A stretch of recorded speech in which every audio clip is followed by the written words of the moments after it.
خيرا منهن ولا تلمزوا أنفسكم ولا تنابزوا بالألقاب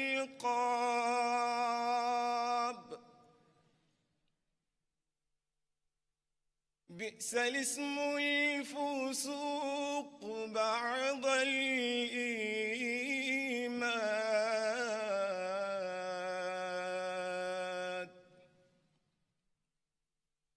ومن لم يتب فأولئك هم الظالمون.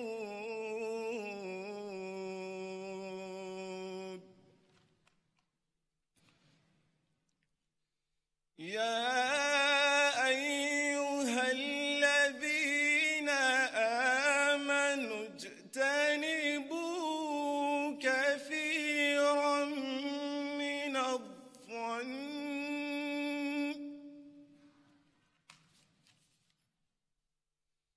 إن بعض الظن إثم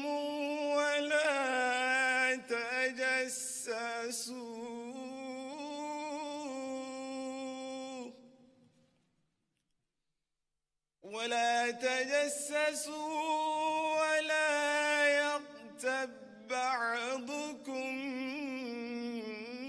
بعضا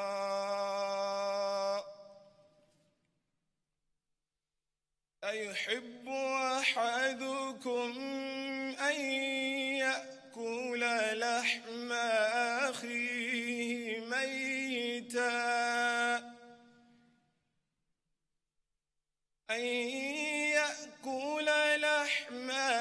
أخيه ميتا فكرهتموه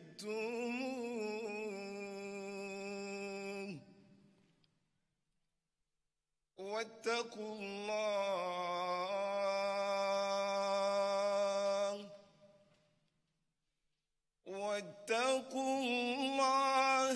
إن الله تواب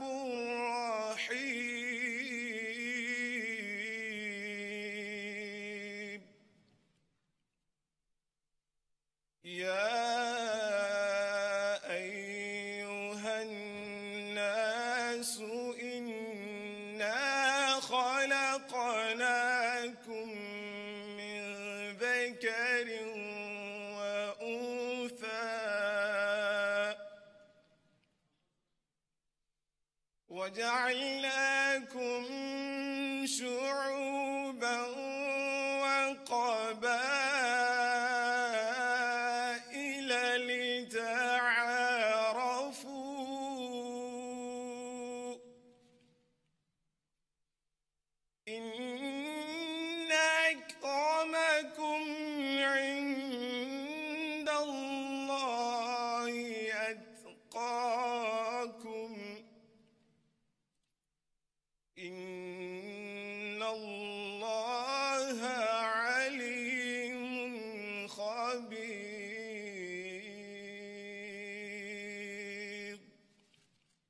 13 and 14. O ye who believe, let not one people deride another people who may be better than they, nor let women deride other women who may be better than they. And defame not your own people, nor call one another by nicknames. Bad indeed is evil reputation after the profession of belief, and those who repent not are the wrongdoers. O ye who believe, avoid most of suspicions, for suspicion in some cases is a sin. And spy not, nor backbite one another. Would any of you like to eat the flesh of his brother who is dead? Certainly you loathe it. And fear Allah, surely Allah is oft returning with compassion and is merciful. O mankind, we have created you from male and female, and we have made you into tribes and sub-tribes that you may recognize one another. Verily, the most honorable among men, verily, the most honorable among you in the sight of Allah is he who is the most righteous among you. Surely, Allah is all-knowing, all-aware. Assalamu alaikum wa rahmatullahi wa barakatuh.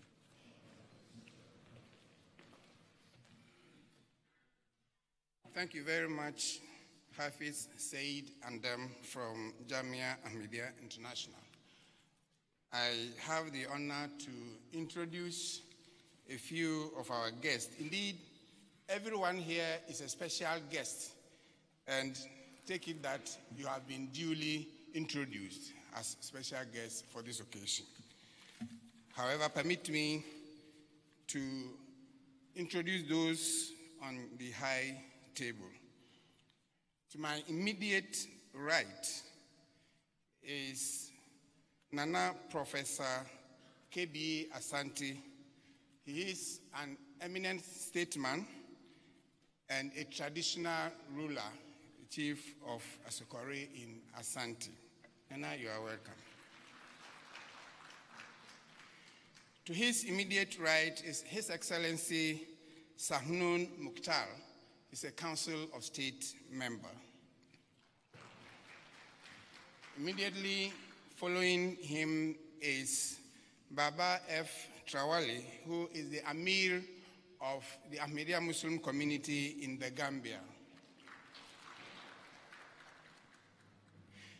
Then we have Reverend Father Innocent Joji, who is representing the awardee of the Ahmadiyya Peace Conference, the Peace Award. Then we have Most Reverend Professor Emmanuel Asante, who is the chairman of the National Peace Council. Next to him is Al-Hajj Nur Muhammad bin Saleh, who is the Amir and Missionary in Charge, Ahmadiyya Muslim Mission, Ghana. We also have His Excellency Sir Dr. Iftikhar Ahmed Ayaz, who is the keynote speaker for this occasion. Next to him is Dr. Vladimir Enchidansu, who is the Dean of Academic Affairs, Armed Forces Command and Staff College. We also have Dr. Mustafa Hamid, who is the Minister of Inner Cities and Zongo Development. Next to him, we have Al-Hajj Sheikh Dr. Nuhu Osman Sarbutu, who is the National Chief Imam. Then we have Dr. Mashoud A. Fashola, who is the Amir of the Ahmadiyya Muslim community in Nigeria. You are all welcome. We will proceed with the program, and at this juncture, I have the honor to invite the Amir and Missionary in Charge, Ahmadiyya Muslim Mission Ghana, to give us a welcome address.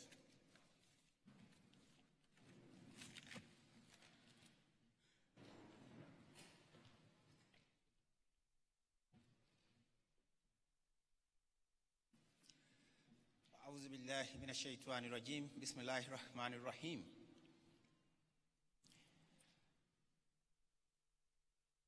The too many honorables and excellencies who are here this afternoon, my own father, the National Chief Imam, the Honorable Minister, Dr. Mustafa Hamid, Minister for Inner Cities and Zongo Development, Sir Iftikhar Ayaz, the emissary and representative of the Supreme Head of the Ahmadiyya Muslim Mission worldwide here on this occasion, my own colleagues, amirs of 2 African countries, my elder Nana, the paramount chief of Asokori, His Excellency Mr. Sahnoon Mokhtari, member of the Council of State, and my own chairman, Most Reverend Father Dr. Professor Asante Enchi, the chairman and the great chairman of the National Peace Council of Ghana, and my other colleague members of the Peace Council of Ghana, and my colleagues of the Commission of Inquiry into the Creation of New Regions, distinguished service men and women, distinguished ambassadors, ministers of state, ministers of religion, and distinguished personalities of various walks of life in this country. I extend to all of you the Islamic felicitation of Assalamu alaikum wa rahmatullahi ta'ala wa barakatuh. May the peace, blessings, and mercy of the Almighty Allah be upon all of you. I humbly stand here to welcome each and every one of you with great gratitude to the Almighty Allah for having enabled you to accept our invitation to be here with us on this great occasion. And I believe each and every one of us will be proud in future to be mentioned as one of those who made this history, this great history which is about to make its debut today. The Supreme, and on behalf of the generality of Ahmadi Muslims in this country, and on behalf of my colleagues, the missionaries, the reverend fathers, sisters, mothers, what have you, ministers of religion who in this country have been doing the best that they can day and night to see to it that peace is established in this lovely country called Ghana. This peace conference is organized by the Ahmadiyya Muslim Mission Ghana. But it is under the auspices of our supreme spiritual leader, Hazrat Mirza Masroor Ahmad Ayarahullah Ta'ala bin Nasr al-Aziz. Indeed, this is not the first of its kind. Several earlier peace conferences, year in, year out, have been established by the community in UK, and particularly in London and other places. The Ahmadiyya Muslim community, as the name goes, is a Muslim community that believes in the fact that the fulfillment of the second coming of Jesus Christ, on whom be peace, and the fulfillment of the coming of the Imam Mahdi have both been fulfilled in the founder of this community. Just like John the Baptist, as the Bible tells us, was or came in the fulfillment of the prophecies about the second coming of the Elijah. The Ahmadiyya Muslim community is a revivalist Islamic group. It's not a new community. It is only a community within Muslim communities in the world, and the sole purpose and aim of the Ahmadiyya Muslim community is to bring back Islam to its pristine purity and demonstrate in conjunction with other Muslim leaders in this country and elsewhere throughout the world that Islam, true and true to its name, means peace. The Ahmadiyya Muslim community has about more than 212 communities in various countries of the world. But this is the very first peace conference that we are holding on the soil of Africa. Under the leadership of our supreme spiritual head, Hazrat Mirza Masroor Ahmad, who has been a lone campaigner to the corridors of power in the world, to Capitol Hill, then to Germany, to the Houses of Parliament in Britain, writing letters to Iran, letters to Israel, letters to Germany, having conferences with service personnel of various European countries. What is it all about?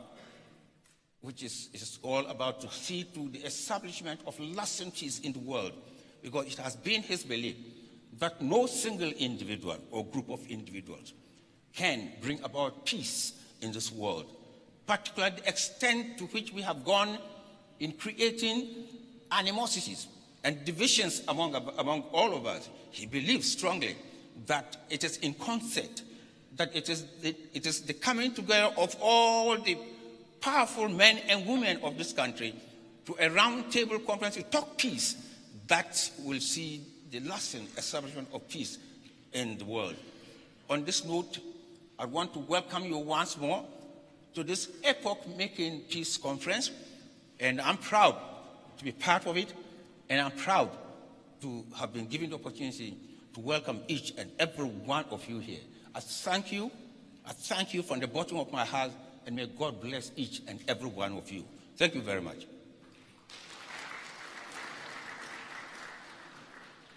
On this note, also, I invite all brethren to join me in a silent prayer to open the conference. A silent prayer, please.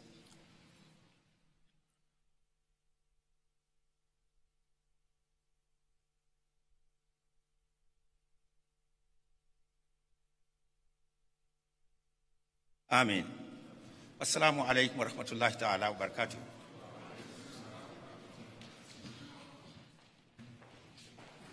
Thank you very much, revered Amir Sahib.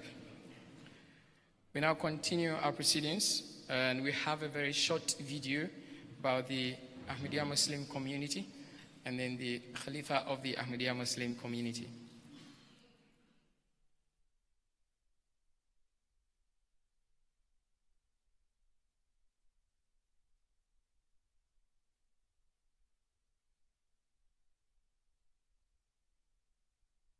Alhamdulillahi Rabbil Alameen. Khush Hamdeed, Ahlan wa Sahlan, Bon Arrivé, you are welcome. Nowadays, when the world again getting divided into blocks, extremism is escalating and the financial and economic situation is worsening. There is an urgent need to end all kinds of hatred and to lay the foundations of peace. This can only be done by respecting all kinds of sentiments of each other. If this is not done properly, honestly, and with virtue, it will escalate into uncontrollable circumstances.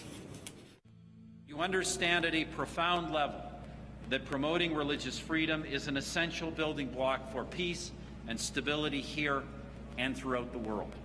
In this, we are allied with His Holiness, a courageous champion of religious freedom and of peace.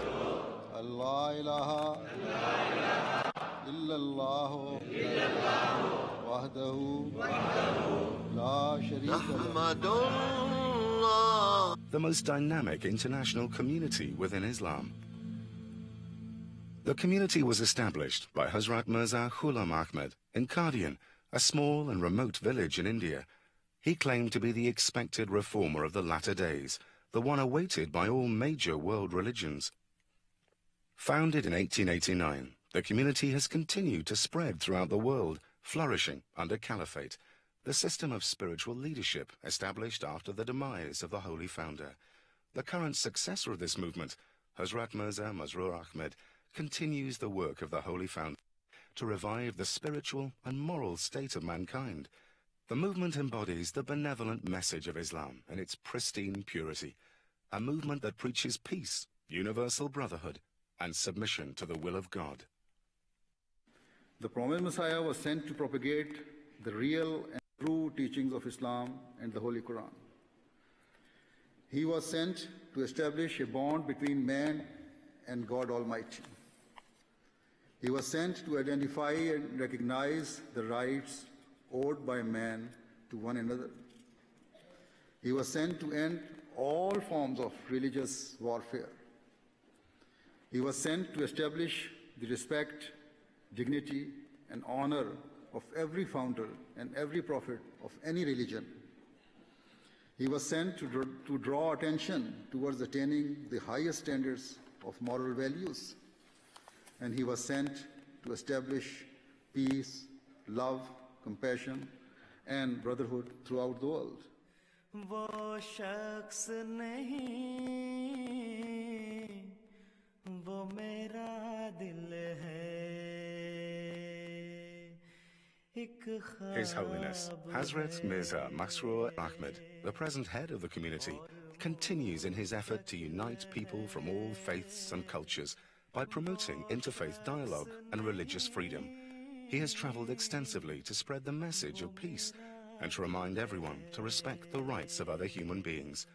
During these tours, His Holiness has met world leaders from the Far East to Europe, from North America to Africa, discussing the economic, social, and political problems facing the world today and how to create peace and justice in the world. He has also met religious and community leaders in order to share common values and core ideals universal to all religions and cultures, with a view to improving the moral state of mankind and creating an atmosphere of love and affection. From young to old, he compassionately led the community, but of the great human suffering of mankind at large. The Ahmadiyya community knows only that Islam, which is the Islam of love and affection, offers a real message of peace and security. I respect his strong commitment to promoting peace and understanding. At a time when extremists are seeking to divide us, His Holiness has delivered an inspiring and peaceful message of love, overcoming hatred. Though of humble beginnings, your leadership has made you a figure of global prominence. You started as a teacher, and you have become a guide for millions of Muslims worldwide. You have been persecuted for your beliefs, jailed for your faith, and exiled from your homeland, but you refuse to turn to bitterness or vengeance, and that is a very important lesson. So again, what a pleasure it is to welcome you, Your Holiness, to Ottawa, an opportunity to discuss the many challenges facing the Ahmadiyya Muslim community, but also the opportunities that we have to work together on shared goals and challenges. When I was here, I did not think of abandoning this country. I considered myself to be a Ghanaian. Together, we should fight common enemies such as illiteracy, disease, hunger, and poverty. The Ahmadiyya mission has put structures in place towards the fight against these common enemies in order to enhance the dignity of man. The Ahmadiyya mission is one religious organization in Ghana which has demonstrated ample tolerance in terms of its preparedness to cooperate with all other religious bodies, Muslim and Christian alike. An injunction to love all and to hate none is the avowed guiding principle of the Ahmadi life. The Ahmadiyya community, the mission in Sierra Leone, really they've made a pivotal contribution to the education in our country. You just have to look around wherever you are. What would the world have been without Ahmadiyya movement? As far as Islam is concerned, it would have left a big, big gap, a vacuum incalculable for us to even suggest as to the type of impact it would mean on society. एक ख्वाब है. Thank you very much for watching that video. Our beloved Imam, as you have seen him, thank you. Despite his very busy schedule, still managed to send a message because of his love for the African continent. And I humbly request the Amir and missionary in charge of Ghana to read out his message to the audience. Thank you.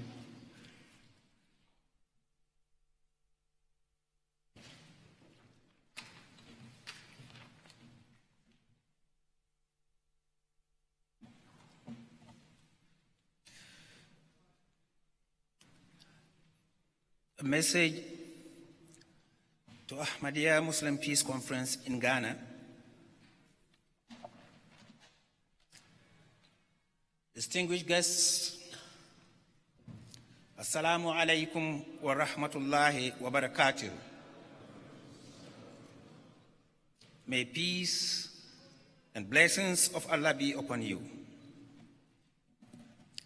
I am very pleased to learn that the Ahmadiyya Muslim community is holding a peace conference on such a large scale for the first time. I pray that the Almighty blesses this important event in all aspects, and I hope that all of the participants come to recognize that establishing peace in the world is the single greatest challenge facing mankind. Through new technologies and modern forms of transportation, the world has become like a global village. No longer are nations detached from one another. Rather, we are living in an increasingly interconnected, globalized world, where this has led to advancement and progress in many spheres, and has enabled people living thousands of miles apart to be instantly connected. It has also led to harmful developments that have established the world and caused for world peace to steadily deteriorate in recent times. We have seen tensions between different groups and communities within nations rising, and the increased polarization of society. This has even led to violence and bloody civil wars in some countries. In the West, the far right has resurfaced, and its dangerous resurgence shows no sign of abating. Similarly, at an international level, hostilities are intensifying and threaten to boil over at any time. The major powers of the world are making moves to build and strengthen alliances with the intention of boosting their own power and might in front of the world. Those blocs that were a feature of the 20th century are now being re-established before our eyes. It is no exaggeration to say that with each day that passes, the risk to civilization are increasing. Weapons are being manufactured and stockpiled at an alarming rate, and unquestionably, due to new technologies, today's weapons are far deadlier and sophisticated than ever before. Major powers are taking advantage of their alliances to hoard weapons as they seek to ensure that their arsenals are mightier than their rivals. In this effort, less powerful allies are helping them fulfill their interests in order to gain their favor. As a result, the world stands in great peril, and there is no doubt that the weapons that exist have the potential to destroy humanity many times over, and so with each person, we are moving ever closer to the abyss.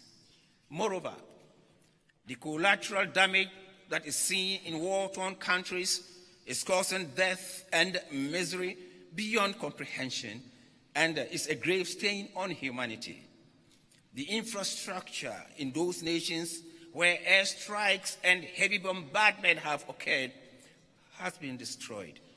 The aggressors compound the misery and maximize casualties by selling bodies and preventing necessary aid from reaching people in desperate need. Hence, where people are dying directly from bomb attacks and warfare, millions of others, including babies and young children, women and elders, are dying from famine, malnutrition, and disease. They are denied basic essentials or medication and are withering away and dying, whilst the world stands by silently. This is all happening today, in this era, on our watch. Hence, in light of the perilous state of the world, it is the urgent need of the time that people and nations set aside their vested interests and focus all their energies upon establishing peace through justice, compassion, and mutual respect. A spirit of selflessness and a genuine desire to alleviate the suffering of others must overcome the selfish greed that has taken root in so much of the world. Regrettably, it cannot be denied that certain Muslims or Muslim countries have been directly involved in undermining the peace of the world. Consequently, ammunition has been provided to those who allege that Islam is a religion of violence and an extremist ideology. Nevertheless, Islam's teachings are the polar opposite of what is being portrayed in the media or by those so-called Muslims who seek to fulfill their own interests, by perpetrating barbaric and heinous crimes.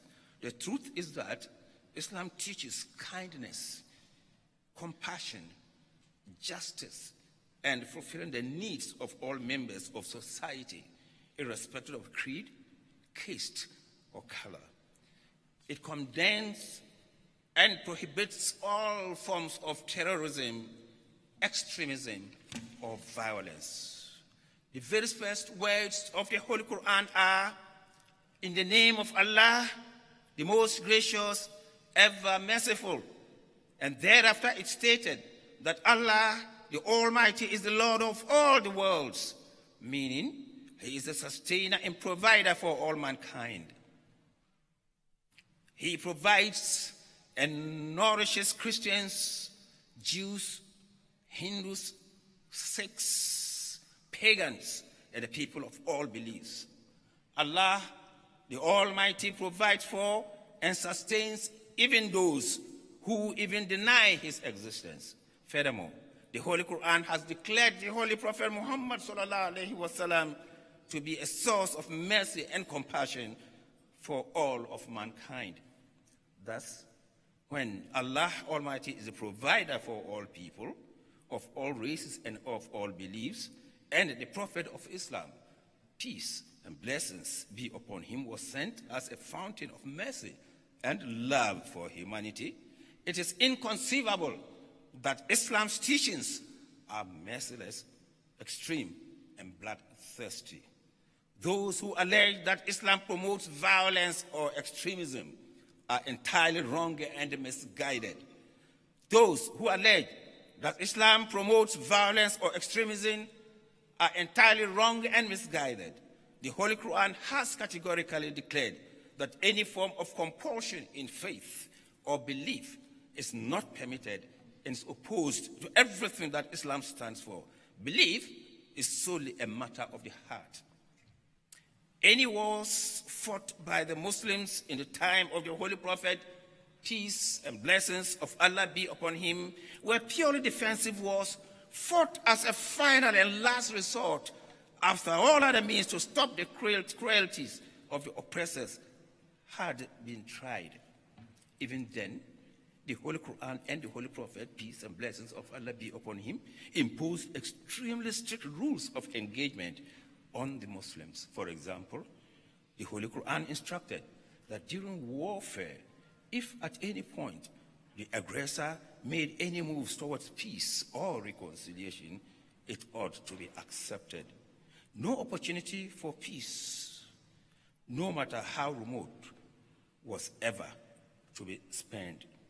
Additionally, the Holy Prophet Muhammad sallallahu alaihi wasallam strictly instructed his followers that during wars, they were not allowed to target women.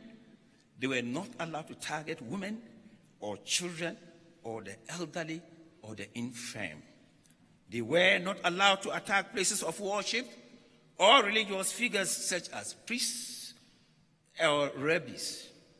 Yet today in the modern world, we are seeing so much ethics or respect for human life in the wars that are taking place.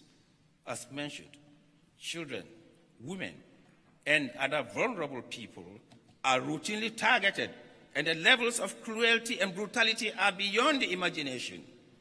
Tragically, certain Muslims and Muslim countries are also involved in such horrific cruelties, but at the same time, it should be crystal clear that their conduct is completely against the noble teachings of the Holy Quran and the Prophet of Islam. Peace and blessings of Allah be upon him. As I have said, now is the time to put aside our differences. Now is the time to put aside our differences, and for all people, whether religious or not, whether rich or poor, to come together, recognize the fact that we are all part of the same human race, and united as such. We must promote peace through justice and love at every level of society, and each individual has a significant role to play. It is to serve this purpose that the Ahmadiyya Muslim community hosts peace symposiums throughout the world, and each year we hold a similar event on an even larger scale in London. At all our symposiums, we seek to break down the barriers that divide mankind and to provide solutions to the ills of the world. We use such opportunities to prove the fact that Islam is a religion of peace and a religion that motivates true Muslims to engage in dialogue with others, to exhibit tolerance, and to serve humanity. We present our ideas of how to develop peace and listen to the respective ideas and views of representatives of other communities. From an Islamic perspective, we urge governments and the world leaders to act with justice and argue that instead of developing opposing blocs and profiteering through the arms trade, nations should show regard for one another and fulfill each other's rights. We appeal to them to look at the long-term future of the world rather than to be blinded by short-termism and narrow self-interest. As stated earlier, the weapons of today are far deadlier than at any time in our history. Several countries have acquired nuclear weapons that have the potential to wipe away nations at the push of a button. If, God forbid, such arsenals are ever put to use, the catastrophic effects will last for generations and will result in children being born with mental and physical disabilities for many decades to come. Even those countries who do not possess nuclear weapons have acquired such destructive weaponry that can easily kill millions of people and leave behind a lasting trail of destruction. Is this the legacy we wish to leave behind for our children and future generations? Do we desire that they weep at the horrors we have left behind for them?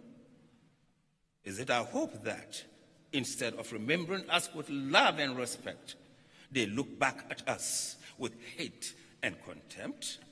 Do we want the coming generations to curse and scorn us? I reiterate that we must now focus on the peace and prosperity of the world. And in light of this, I'm pleased that African countries have not joined the ranks of those nations who are involved in the world's nuclear arms race. It is my belief that if the rest of the world continues to act unjustly, usurping the rights of others and interfering in other nations, they will ultimately destroy themselves. If and when that day comes, I believe that Africa may be the only continent. I believe that Africa may be the only continent that will have saved itself from annihilation. Moreover, where today Africa is looked down upon by many, and considered to be weak, your continent will be in a position to play a pivotal role in rebuilding the rest of the world. Thus, never underestimate yourselves or the potential of your nations. Rather, the African countries should ensure that they are ready to one day take on the mantle of leading the world. For this, you must ensure you do not become consumed by the evils that have plagued other nations. You will have to act with justice, forego all forms of corruption, and serve your nations with integrity and work towards their continued development and advancement. I hope and pray that the African nations resist the worldly temptations to join existing international blocs or alliances that are based on greed and injustice. Instead, I urge you to make your own bloc, and that should be an alliance of peace. Set a positive example for the rest of the world by establishing the highest standards of justice. May the alliance of peace come to spread not only in Africa, but prevail in all parts of the world. At the end, I pray for the success of the Peace Conference, and I extend my best wishes to all of the participants. With all my heart, I pray that the dark clouds of war and grief, that hover threateningly over the world today are soon replaced by bright blue sky of love and peace. Amen. Wassalam. Yours sincerely, signed Mirza Masroor Ahmad, Khalifatul Masih, the fifth head of the Ahmadiyya Muslim community. And I'm done. And thank you very much for listening. Assalamu alaikum wa rahmatullahi ta'ala wa barakatuh.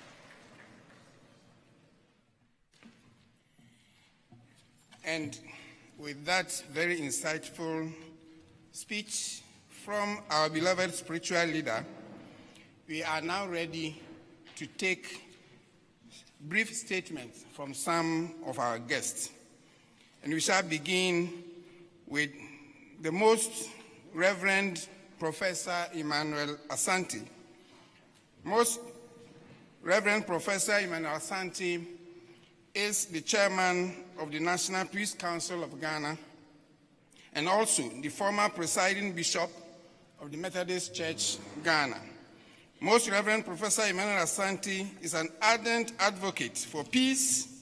His vision of peaceful nation is built on core democratic values and characterized by his commitment to ensuring that Ghana is a model of a peaceful nation in Africa, where people can engage in their lawful activities, confident that the institutions, mechanisms, and capacities for mediating differences and grievances are effective and responsive.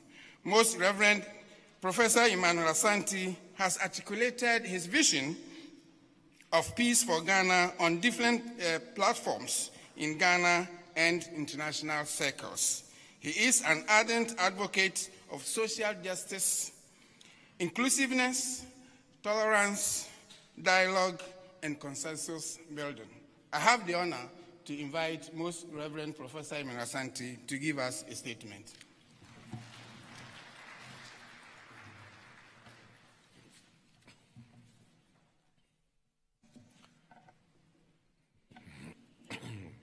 Your Excellency,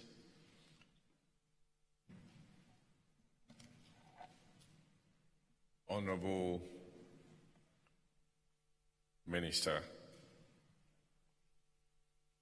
Nananum distinguished personalities invited to this august conference,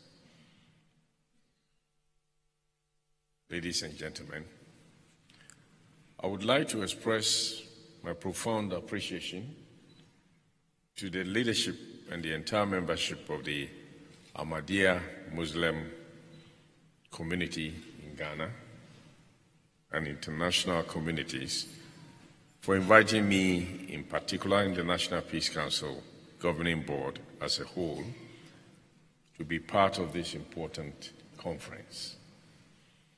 I'm particularly grateful for the opportunity to share some brief thoughts on the theme Peace and Global Justice.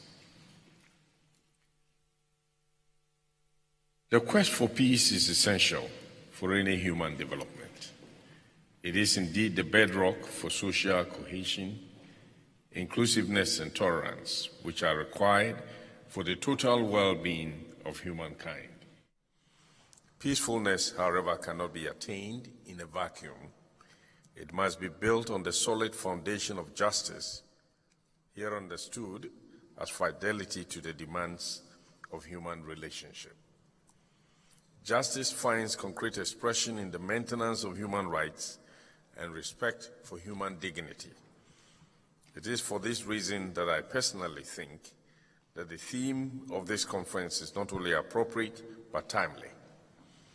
Indeed, any social, religious, and political arrangement meant for the well-being of the individual and society as a whole must stand on the two legs of peace and justice.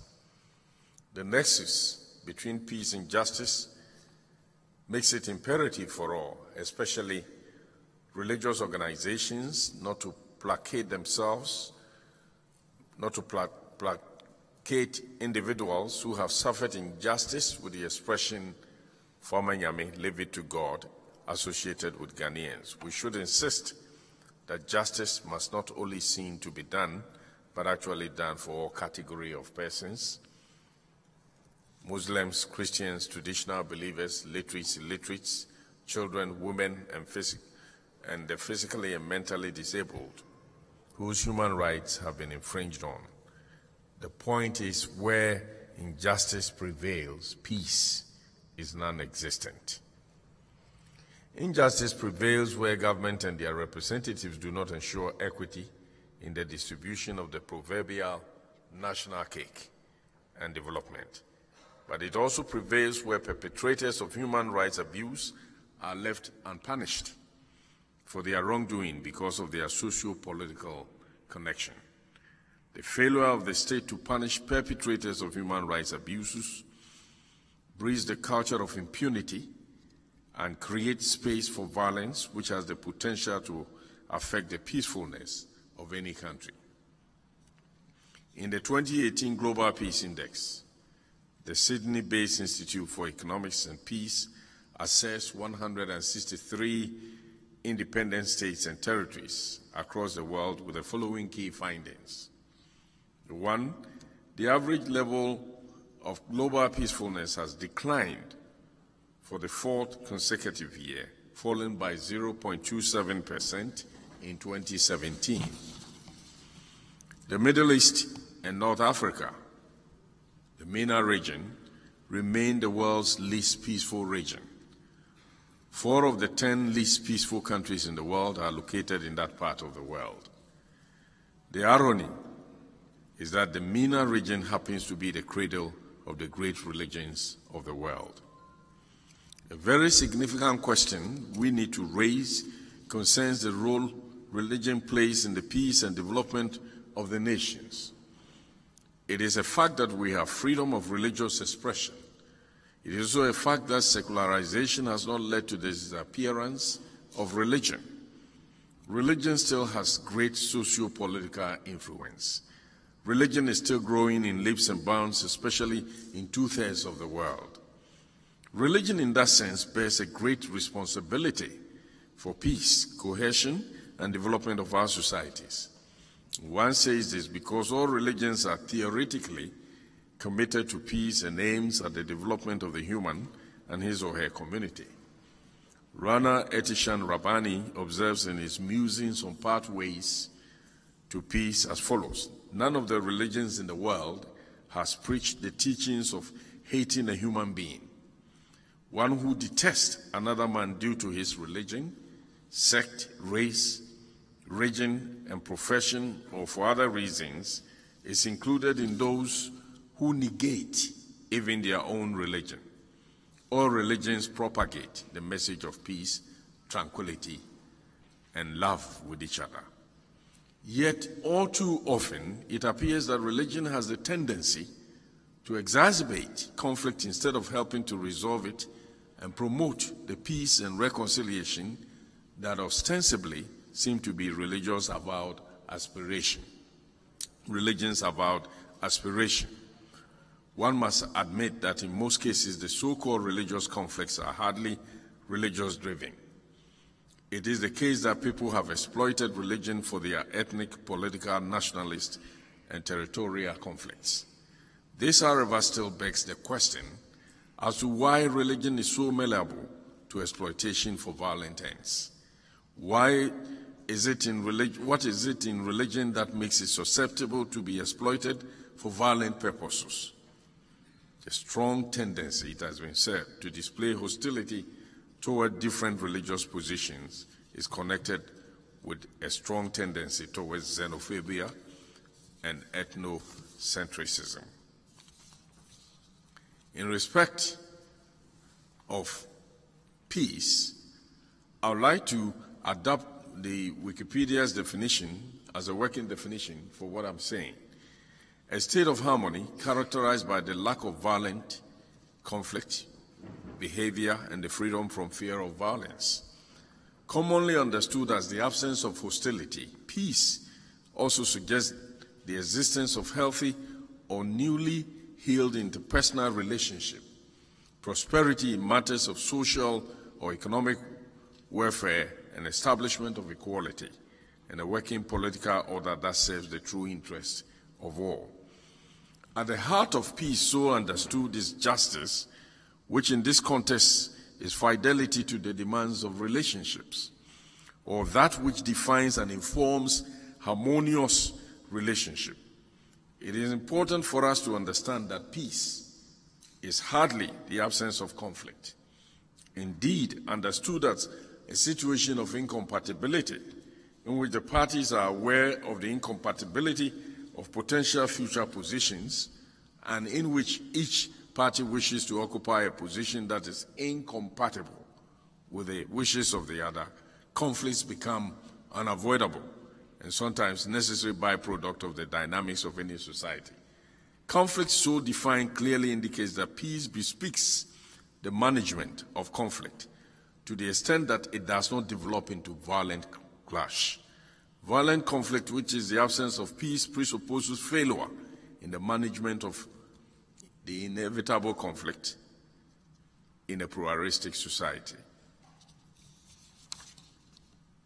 The other thing that came out of the report is that the global economic impact of violence was $14.76 trillion in 2017, an equivalent of 12.4% of global GDP. That is, if you were to calculate what violence has done in terms of dollar terms, it will be $14.76 trillion. The three countries from Africa were among the 5 least peaceful countries in the world, namely South Sudan, Somalia, and Central African Republic. And the 3 most peaceful countries are from Europe, namely Iceland, Norway, and Denmark. Ghana has been doing well on the Global Peace Index. In 2018 report, for example, the country made significant gains of 6 points to rank 41st in the world and 5th in the sub-Saharan Africa, after Mauritius, Botswana, Sierra Leone, and Madagascar. What we need to do in order for the world and its people to enjoy peace and realize the goal 16 of the Sustainable Development Goals that emphasizes on peace, justice, and strong institutions, states must do all they could in sincerity to remove obstacles of injustice that militate against peacefulness. I would urge religious and traditional leaders to lead a fight against injustice that threatens the peace of the world by not only preaching against it, but more importantly, by showing leadership and standing up against actions and inactions by either government or sections within the country that has the potential of disturbing our peace. Religion stands for peace, and we must do all we can to promote peace as we practice our religion. Thank you.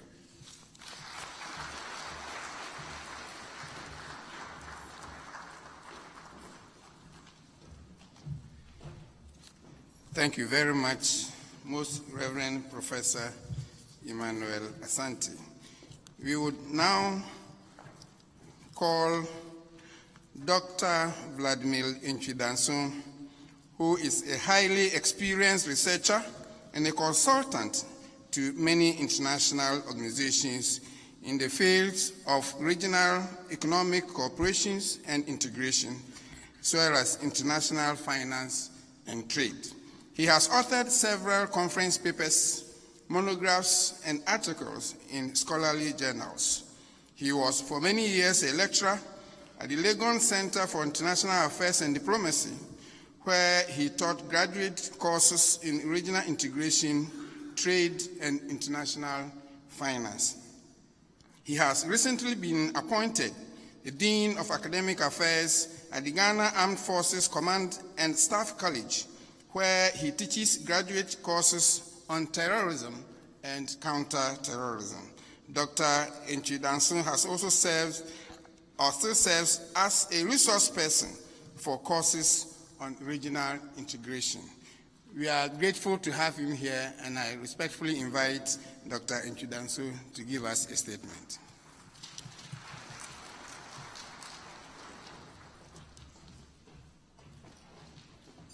Thank you very much.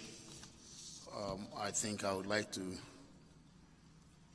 just stand on the protocol already established by my predecessor speakers to acknowledge the presence of all those on the high table and Your Excellencies, distinguished persons also down here, and to express gratitude like my big brother has expressed to the mission for inviting me to this very important gathering. Two things I would like to preamble my short intervention with. The first one is an anecdote or a joke, which is true anyway.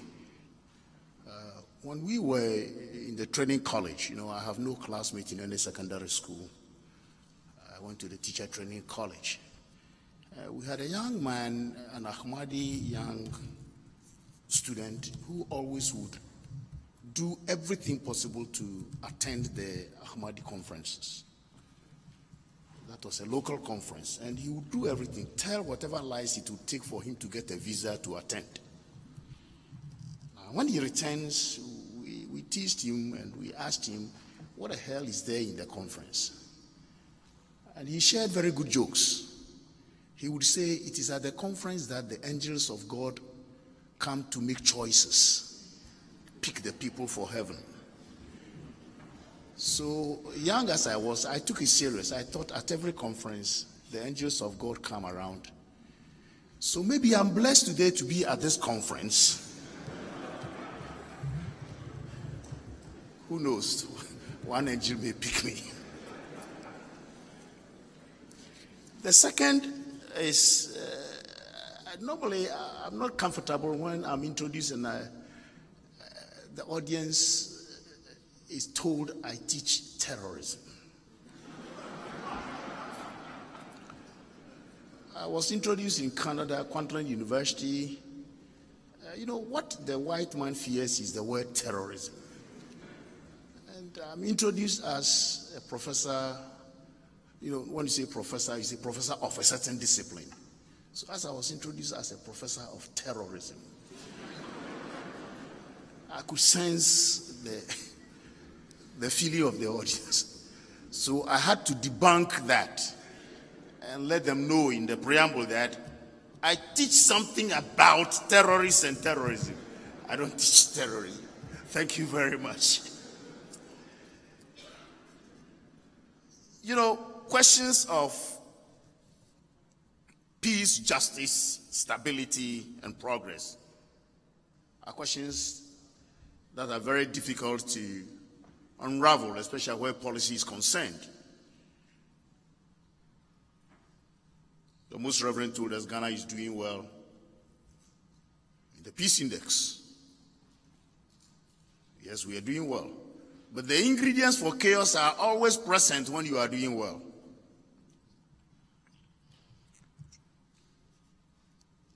The way I teach, I always scare my students on the first day. And I know I see some of them over here. Some of them even in uniform. You can't believe that I scare the soldiers.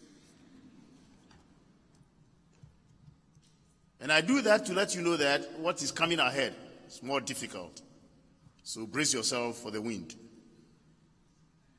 And I'm going to do the same today with my short intervention, just 10 minutes. And I pick a small note I found in the special message to start it all. And I quote, "It is no exaggeration to say that with each day that passes, the risks to civilization are increasing."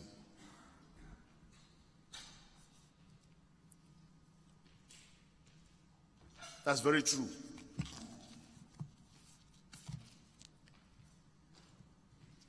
And you would realize that the risks in the world are real. 2017, the Most Reverend talked about maybe the governance systems in various countries and those things that make for peace or for instability. I'll talk about the international systemic order because that is the genesis of the whole thing. It is that order that gives you the policy space to say A or B, to do A or B. Even policies about how you govern in terms of democracy, how you govern in terms of prudence in economic governance and things like that. So the international system is the most guilty of all the problems we are having in this world. Last year, 2017, statistics have it that $14.3 trillion was spent on wars and peace. I wouldn't put it that way. As a researcher, I would say $14.3 trillion was spent looking for peace and justice. And that is about twice and more of the American economy. 2 times the size of the American economy was used looking for peace in the world. Now ask yourself, how did it come about? It came about because throughout history, at every tipping point, for solutions to peace. So all the treaties we have had in the past, in 1648, we had one of the first treaties to create the Westphalian system. That is the order that we have now, Ghana, Togo, whatever it is, came from the 1648 order. Then on and on and on, the First World War came, And the Wilsonian 14 principles created a condition for the League of Nations. All these things, we're trying to build a system of live and let live. But the Americans walked out of the League, even though they sponsored it. Then came the First World War, the Second World War. Again, we created the United Nations system to make it possible for the system to bring peace. If you look at the preamble of the UN Charter, so that succeeding generations does not suffer the scourge of war. So we created all these systems. But the various nations that created the system are the very nations which are undermining the system. So Trump tells you, I don't like globalism. I like patriotism. UN, if you like, get away from here. UNESCO, I won't give you money. So what we are experiencing in the world is a kind of geopolitical lenses creating chaos where they would want to create chaos away from themselves. So the international systemic order is sick, and we need to look at how we can make it work. I don't have a solution, but it is time that the big powers started behaving, because it is their misbehavior. For example, all that we are seeing about terrorism, which they call it Islamic jihadism, is because somebody stirred the hornet's nest. Iraq was the beginning of global terrorism. And let me tell you, the 21st century is going to be a century of terrorism. Samuel Huntington has said that it is a clash of civilizations. We agree.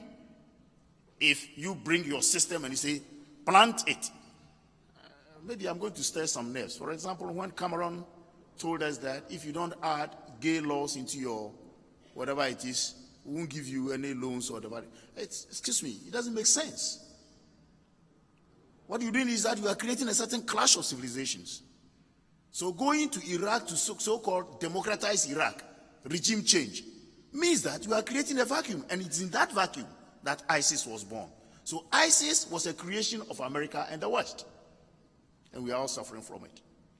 And they say Islamic jihadism. Islam, by definition, is peace. So it is not Islam which is creating anything. But those who think Islam is a tool, and if you ask the soldiers, all tools in the tools box are used when you are at war. So those who want to fight the West and their civilization are also trying to use Islam to fight. It doesn't mean it is Islam. In conclusion, what I would say is that the way forward lies in international normative ethic, in which what is good for the goose is good for the gander, brewed in their own local and socio-historical relativities. So if gayism is a priority in America, maybe food is what is a priority for Ghana.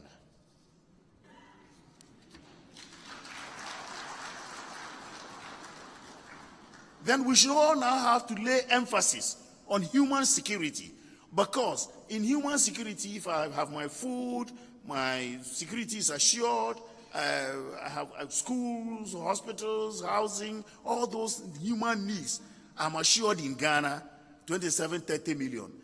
Cote d'Ivoire, they are assured of this. The aggregation of human security in all countries is the aggregation of peace in the world. So we must emphasize human security. Then we must help the global institutions to be independent. At times, we just tell the United Nations what to do and they do it. It's not correct. Civil society activism is very, very important. Inclusive and participatory governance is what is called democracy, not just the basic tenets of American democracy implanted in one country and we say democracy. And then we need to promote sustainable peace-building education through innovative approaches to transforming the world. You know, we don't teach peace education in our schools. We rather go and recruit them to vigilantes. That is not good enough. Thank you very much.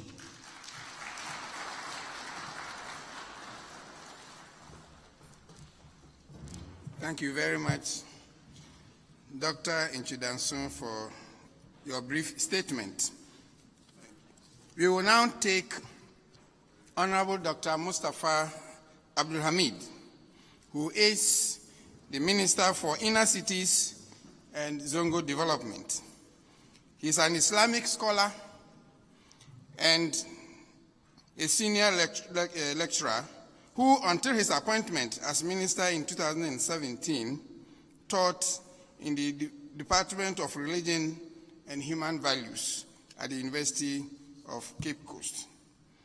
Dr. Abdul Hamid also worked in various capacities in the media, advertising, and marketing, where he has been an editor of the highest journal and Choice FM.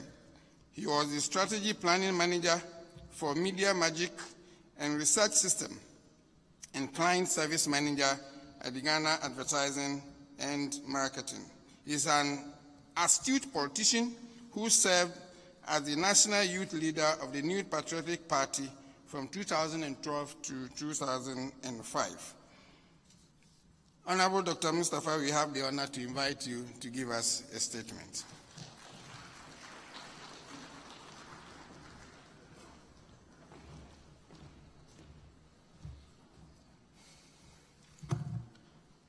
In the name of Allah, the Beneficent, the Merciful, praise be to Allah, Lord of the worlds, Master of the Day of Judgment.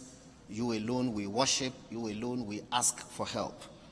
Guide us onto the straight path, the path of those on whom you have bestowed your favor, not of those who go astray, nor of those who earn your anger. I greet you all in the greetings of Islam, saying, Assalamu alaikum. Maulvi Muhammad bin Sali, the National Chief Imam, Your Eminence Sheikh Osman Nuhu Sharubutu, Your Excellency Sahnun Mukhtar, and as they say in Ghana, all other protocols are duly observed. I am very grateful for the opportunity to say a few words in solidarity with the Ahmadiyya movement worldwide and of course the Ahmadiyya movement in Ghana on the occasion of this International Peace Conference. I am ever grateful to the Ahmadiyya movement for these invitations. In this year, I think this was in about April, May or June, at the instance of Maulvi Muhammad bin Sali, I was in the UK for the International Peace Conference as well. So today, what I shall say in brief is that as believers, and I'm sure the majority of us here, or indeed everybody here, is either Muslim or Christian or a traditional believer. Whatever our belief systems are, there is a famous Sufi scholar called Cheno Boka. The rainbow owes its beauty to the variety of its shades and colors. In the same voices of various believers that rise up from all parts of the earth as a symphony of praises addressing God, unquote. Ibn Arabi also says that the light is one, but the lamps are many. In my opinion, that is a very succinct explanation of the diversity of human belief. Because the Almighty Allah says in the Quran that if He wished, He would have made all mankind one community. Which means that differences of humanity is an inherent part of the chairman of the National Peace Council who was asking, why is it that religion is often used for violent purposes? My answer is because religion is ambivalent. It is a double-edged sword. Identity is ambivalent. Identity can be a sense, or if you want, a rallying point for love, for affection, and for consideration. At the same time, identity can be a subject of division, war, chaos, and confusion. There's a scholar called Amartya Sen who explains it in the context of the Rwandan genocide and says that if we say that we are Rwandans, then there is love, there is compassion. But immediately we begin to say, I am Tutsi and you are Hutu. It can engender a sense of exclusion that immediately says, because I am Tutsi, I hate Hutus. Or, because I am Hutu, I should hate Tutsis. So there are various identities and divisions that we can appropriate either for good or for evil. Right now, we are all gathered in this room in the name of our humanity. Nobody sees on our faces what religious persuasion or what ethnic group that we belong to. But if we choose, right here, we can call up those differences and segregate this room on the basis of those identities. And that immediately can, as the street boy will say, scatter this congregation. And so, as believers, I want us to reflect that when we are Christians and we say to one another, Shalom, and we are Muslims and we say to one another every day, Assalamu alaikum, what does it mean? In the Quran, there are two beautiful stories of a prophet called Moses or Musa and another gentleman that the Muslims call Karun, that the Old Testament calls Korah. The Quran says when Korah was evil and Moses sought to bring him to order and he refused and he turned to God, God said to Moses, I have empowered you, do as you please. And Moses caused the earth to swallow Korah. As the earth swallowed Korah or Karun, he began to call out to Moses for forgiveness. Moses didn't forgive him, allowed the earth to swallow him and all his riches. Now Moses turns to God for vindication.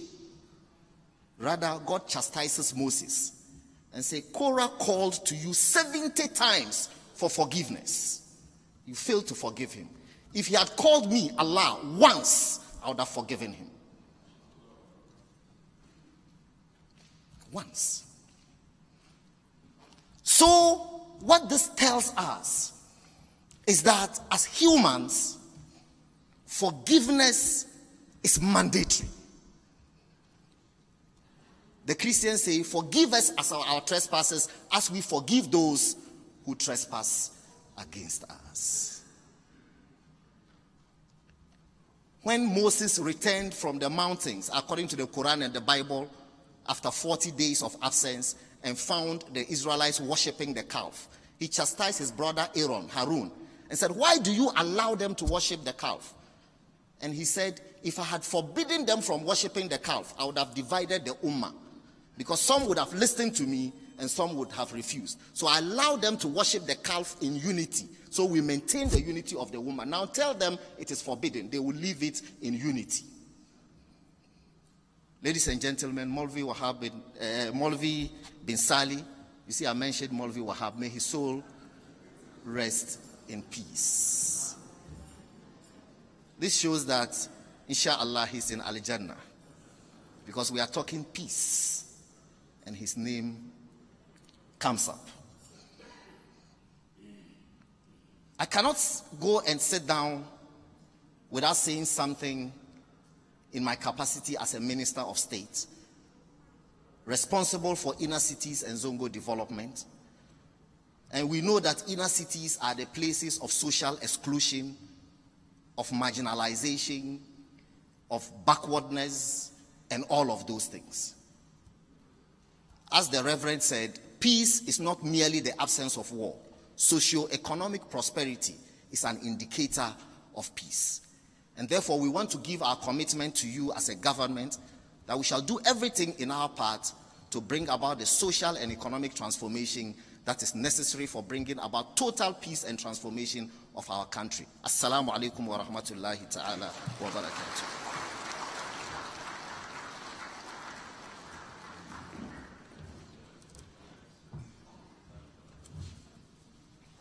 Thank you, Honorable Mustafa Abdul Hamid. We now move to the award presentation.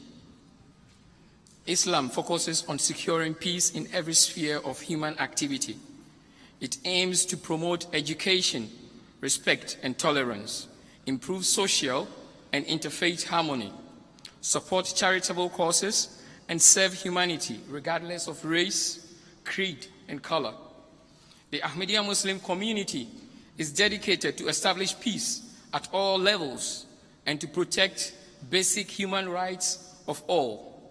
In light of this, the Ahmadiyya Muslim Africa Prize for the Advancement of Peace is therefore awarded in recognition of an individual or an organization's contribution for the advancement of the cause of peace. The Global Peace Award was launched at the 2009 UK Jalsa Salana, the annual convention, by His Holiness Hazrat Mr. Masroor Ahmed, the head of the Ahmadiyya Muslim community worldwide. The award comprised a trophy together with a certificate and a monetary prize. This historic prize will be the first one awarded in Africa, and the award goes to Dr. John Cardinal Olorunfemi Oneiken of Nigeria.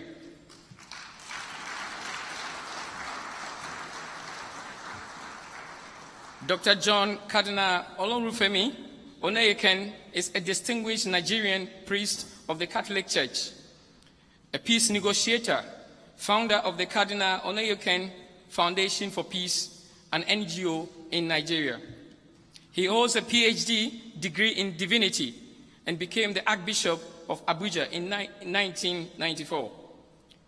In the year 2000, he became the president of the Catholic Bishops' Conference of Nigeria and is the former president of the Christian Association of Nigeria. Dr. Cardinal Oneiken, polyglot, is a co-chairman of Nigeria Interfaith Religious Council, a government and religious body for the interreligious dialogue, which is especially charged with the responsibility of finding permanent solution to the Boko Haram insurgents in the northeast of Nigeria. He strives to settle religious and communal differences through dialogue and meetings between the parties involved. On several occasions, Cardinal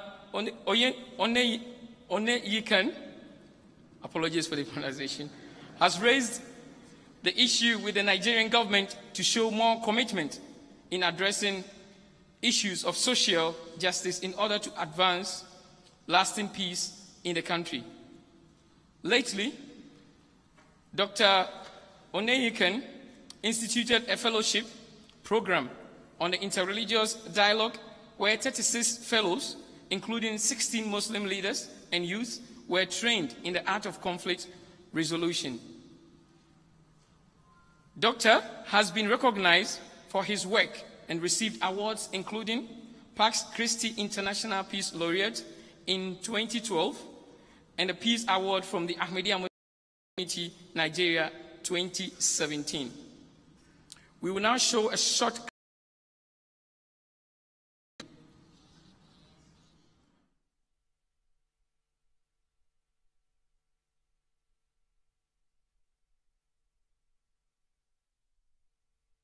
Cardinal John Olorunfemi Oneiken is currently the Metropolitan Catholic Archbishop of Abuja, Nigeria, the co-chair African Council of Religious Leaders, the Christian Moderator World Conference of Religions for Peace, and a member of the World Economic Forum Global Agenda Council on the Role of Faith. In the past 4 decades, Cardinal Oneiken has become a historic reference point in matters of intra- and interreligious dialogue and leadership. His professionalism in this field is regularly sought after, both locally and internationally, and this has earned him recognitions and many esteemed awards and laurels. He has toured around the world, delivering lectures at prestigious institutions, as well as high-level conferences on global justice, peace, and human development.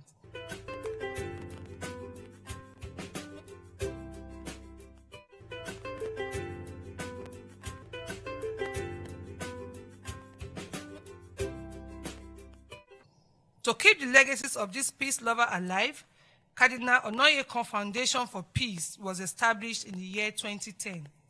Cardinal Onoyekon Foundation for Peace is a non-governmental organization with the mandate to provide a platform for building and strengthening the processes of peace and social change in Nigeria and Africa at large. The goal of the foundation is to build mutual respect, prevent and resolve conflicts, and enhance cooperation among adherents of different faiths and cultures. I have learned to discover that while Islam and Christianity are quite different, and the differences are not negligible, nevertheless, we have such a wide range of common grounds upon which we can quite honestly and effectively build common action. And this is the priority I have personally accepted for myself. Cardinal Onoyekon has contributed immensely to the Boko Haram discourse and is one of the few whose opinions in this regard are cherished. In 2012, he was a nominee for the Nobel Peace Prize. Cardinal Onoyekon is a peace builder and a participant in several peace initiatives.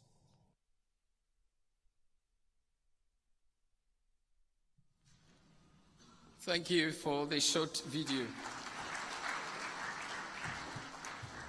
Due to the national assignment of the Interreligious Council of Abuja, Dr. Cardinal Onoyekon could not be at this event to receive his Peace Award in person, but his representative, Reverend Father Innocent Joji, traveled from Abuja this morning to join us to receive the award on his behalf. May I now have the singular honor, and on behalf of the Ahmadiyya Muslim community, request Reverend Father Innocent Joji to receive the Peace Award on behalf of Dr. John Cardinal Olorunfemi Onoyekon, and the award will be presented by the Amir and Missionary in Charge of the Ahmadiyya Muslim community, Ghana, Morvin Mohammed bin Salih.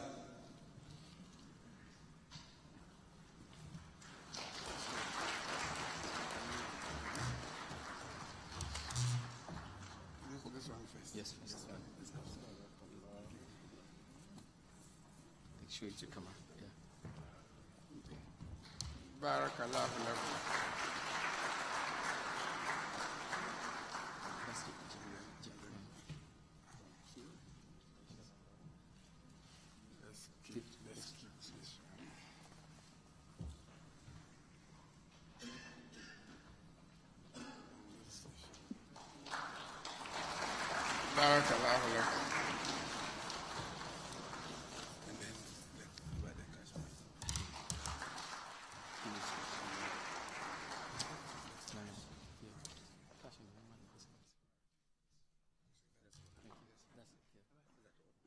That concludes the presentation. I now request Reverend Father to say some few words. Thank you.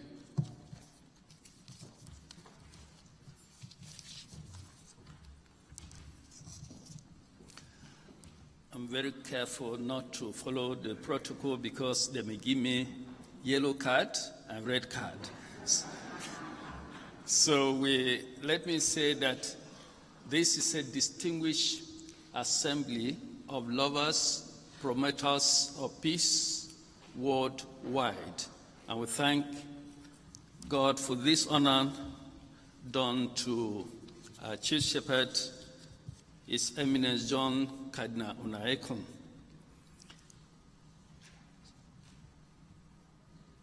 Let me start this speech by formally appreciating the Ahmadiyya Muslim community worldwide, and most importantly, Africa, for the wonderful work you are doing in the area of interfaith mediation, peace building, tolerance, peaceful coexistence. Your enviable output speaks volumes to your hard work, strength of character, and tenacity of purpose.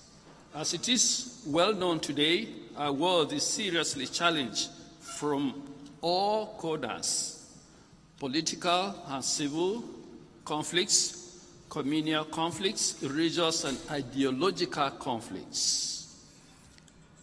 With colossal consequences, communities have been uprooted and displaced, many have been killed, maimed, and thousands have become internally displaced persons and refugees living in makeshift camps within and without. This has led to food insecurity, shelter challenges, school children dropping out of school, no access to primary health, infant and maternal mortality, and the general underdevelopment in the global south. Indeed, it has become a Herculean task meeting the Sustainable Development Goals, as was the case with the Millennium Development Goals. Africa, as we know, weeps under a burden of protracted, violent conflicts. It is within this background that the efforts of the Ahmadiyya Muslim community in interfaith mediation and peace-building generally should be properly situated and commended. You have really done well in working towards societal peace. You have continued to bring hope in the midst of the hopelessness. You have continued to preach a work for peace in the midst of the surrounding conflicts. You have continued to show courage, determination, and doggedness in the pursuit of peace, just as the Christian scripture enjoins the Christian faithful to pursue peace with men and women of goodwill. Religions in Africa have continued to keep a prophetic voice that curbs conflict. Action for justice results in peace. The main religions in Africa, Christianity, Islam, African traditional religion, must be seen to champion this cause. It was late, but now St. John Paul II, he said, "We cannot fail to remember the countless men and women who have contributed to the affirmation and the solemn proclamation of human rights, and have helped to defeat the various forms of totalitarianism, to put an end to colonialism, to develop democracy, and to establish a great international organizations.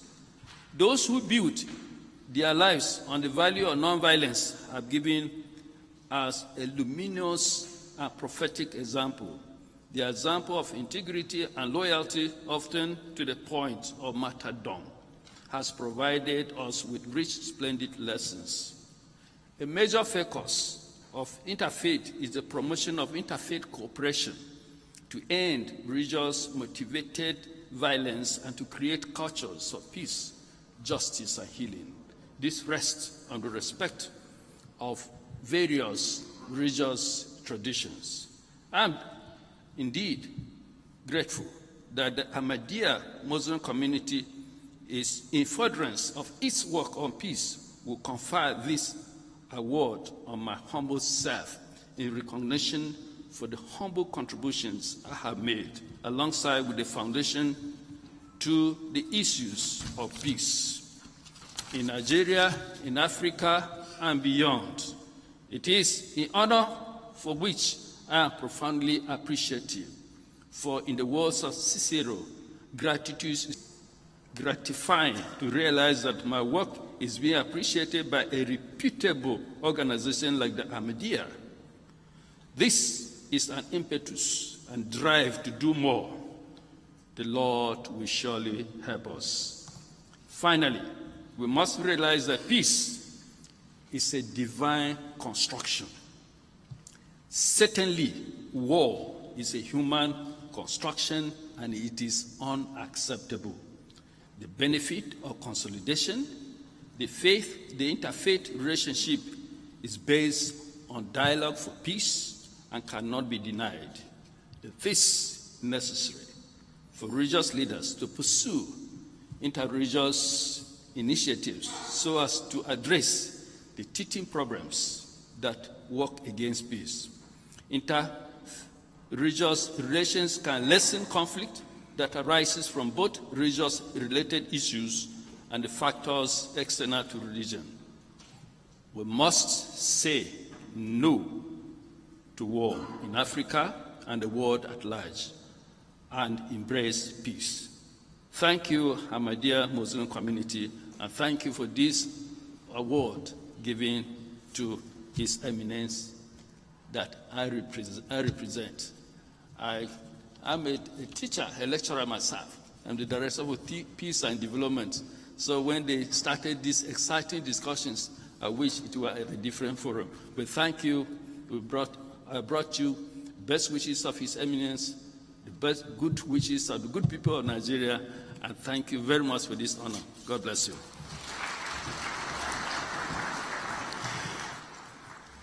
Thank you, and thank you very much. At this juncture, I would wish to express my gratitude to all of you for your patience, and just to inform you that we are at the very last item of the program, and that is to invite our keynote speaker to give us his address. Our keynote speaker is His Excellency Sir Dr. Iftikhar Ahmed Ayaz. He was brought up in Tanzania and received his university education in the United Kingdom and the United States of America. He has a master's degree in applied linguistics and PhD in human development.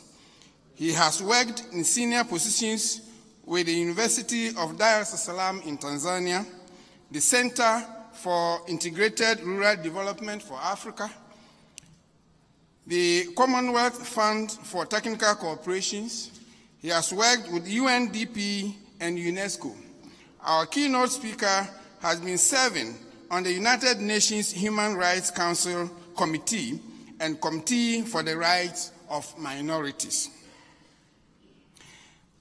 His Excellency Dr. Ayaz presently is the chairman of the International Human Rights Committee.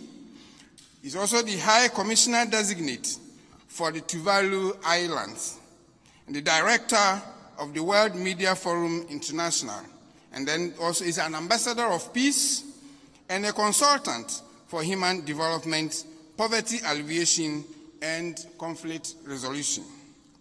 Sir Iftikhar is the recipient of several honors, including the Role Model of the Year 2016. He has been awarded the OBE, that is the Officer of the Most Excellent Order of the British Empire, and KBE, that is the Knight Commander of the Most Excellent Order of the British Empire, which speaks volumes of his services to humanity.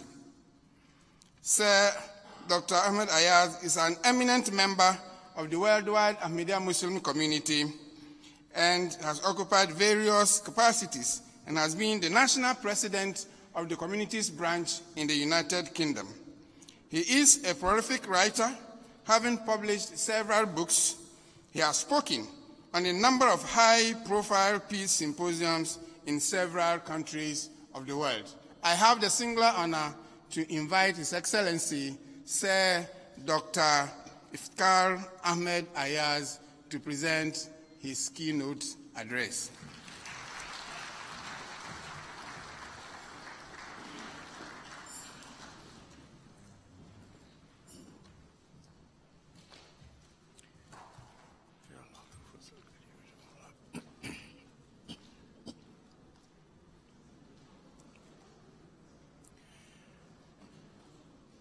أشهد أن لا إله إلا الله وحده لا شريك له وأشهد أن محمدًا عبده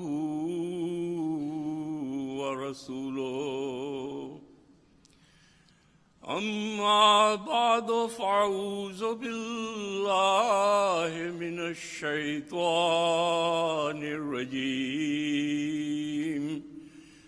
بسم الله الرحمن الرحيم.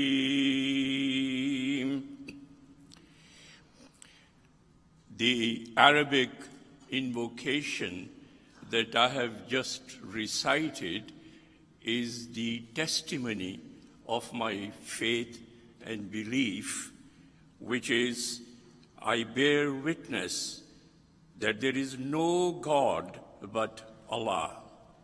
He is one, and I bear witness that Muhammad, peace and blessings of Allah be upon him, is the messenger of Allah. My most revered, Honorable National President of the Ahmadiyya Muslim Community, Ghana, and my most revered National Presidents of the Ahmadiyya Muslim communities who have come from several other African countries, and they are here for this Peace Symposium.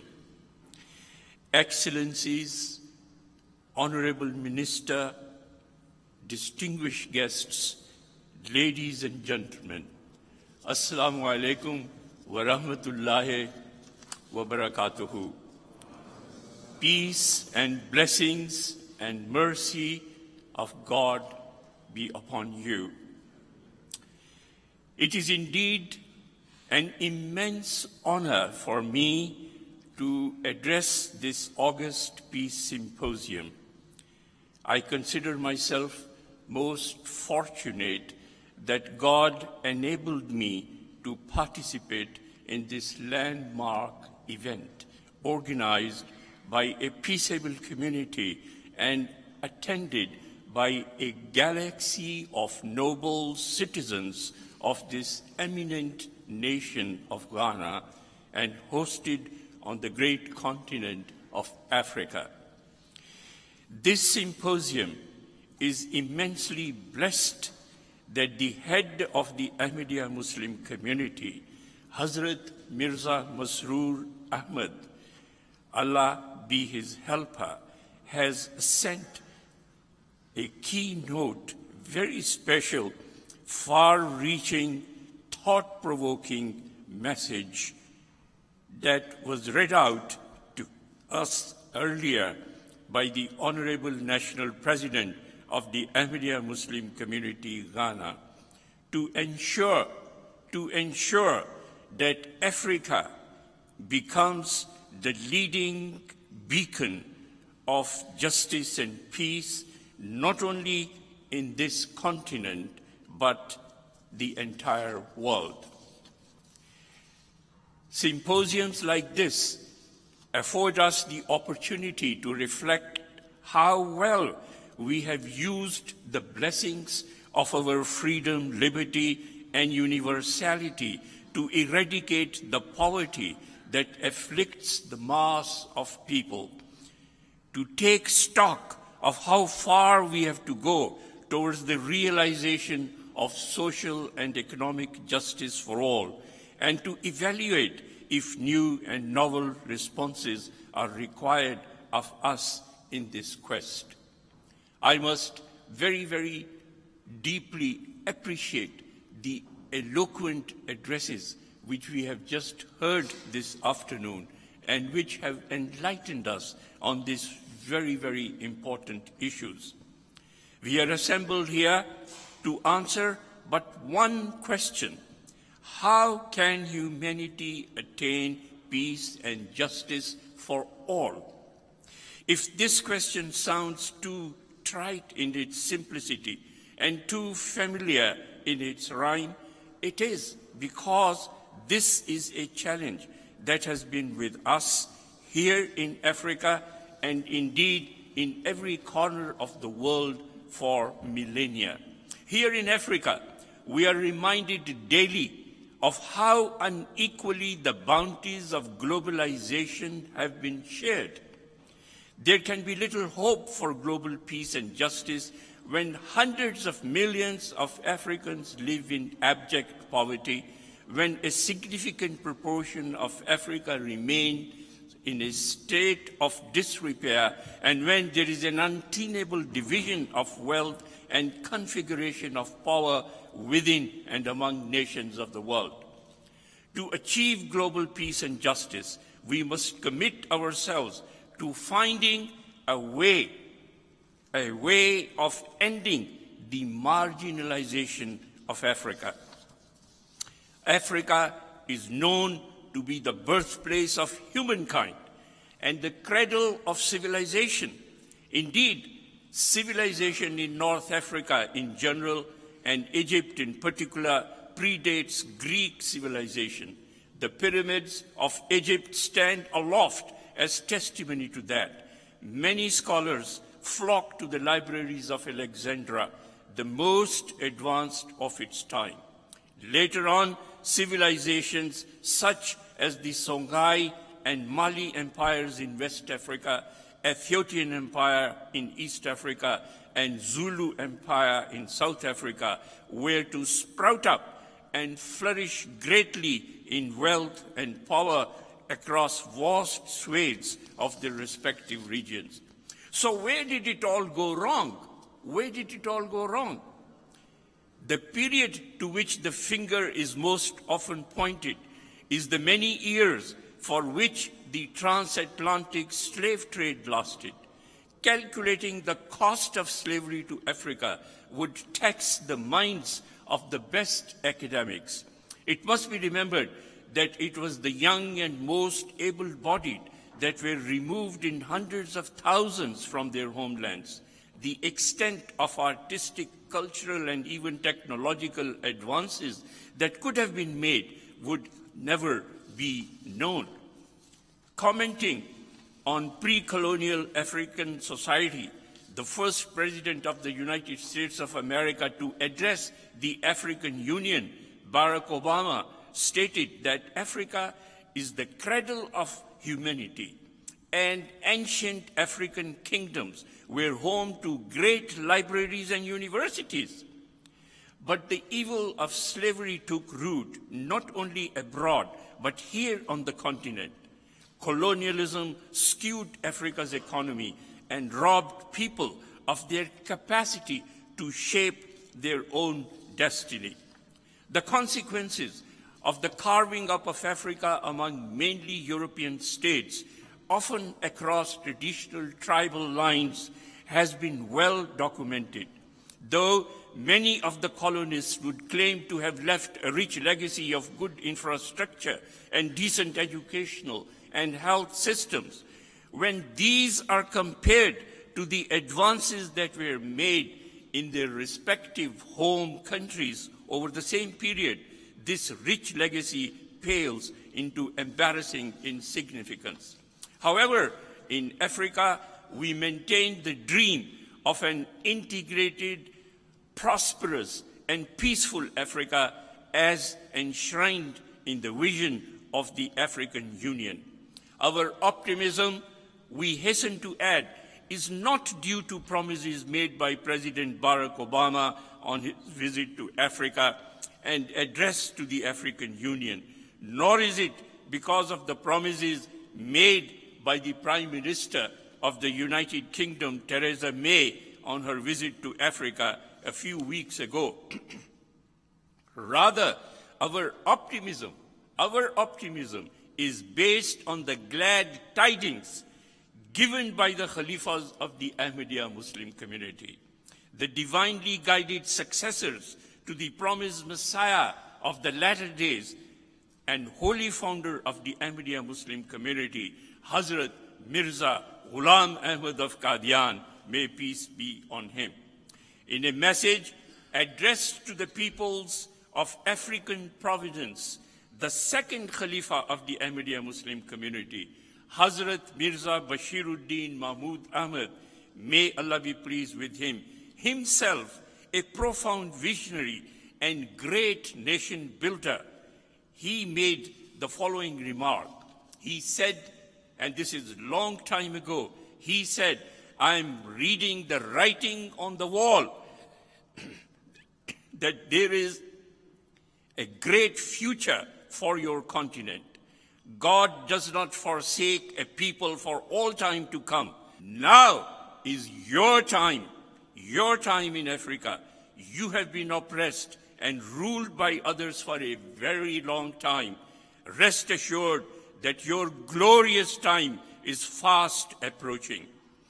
The present Khalifa and worldwide head of the Ahmadiyya Muslim community, His Holiness Hazrat Mirza Masroor Ahmad, may Allah be his helper, who himself lived and served this great country, Ghana, and continent for 8 years, has reiterated the same message of good cheer to Africa when addressing an African 50th anniversary Independence Day commemorative event held by the Pan-African Ahmadiyya Muslim Association, UK.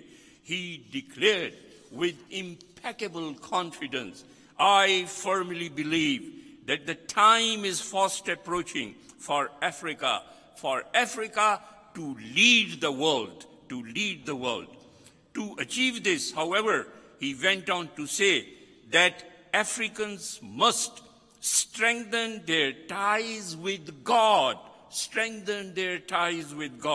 make excellent plans to achieve higher levels of progress, develop an atmosphere of mutual love and affection, and uphold the human values of mankind." These themes, eloquently summarized by His Holiness, are epitomic of the beautiful tenets and teachings of Islam. They are not only pertinent to the realization of progress in Africa, but also pertinent to the achievement of global peace and justice. Islam, which literally means peace, has a lot to offer in the quest for peace and justice. We shall rely heavily on the teachings of Islam in our discourse today, for it is firm belief that Islam, the culmination of the evolutionary process of religion, contains in its fullness and perfection the divine guidance that can transport humankind from the depths of the earth to the loftiest stations of civilization. Africa made Islam its own from its very inception, when the African Christian king Negus of Abyssinia gave asylum to the persecuted followers of the Holy Prophet Muhammad sallallahu alaihi wasallam.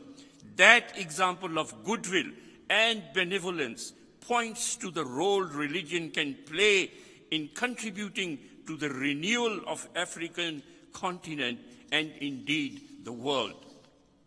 According to Islam, the purpose of man's creation was to create a consciousness and ultimately to improve and enhance the quality of that consciousness to its ultimate purpose of creation.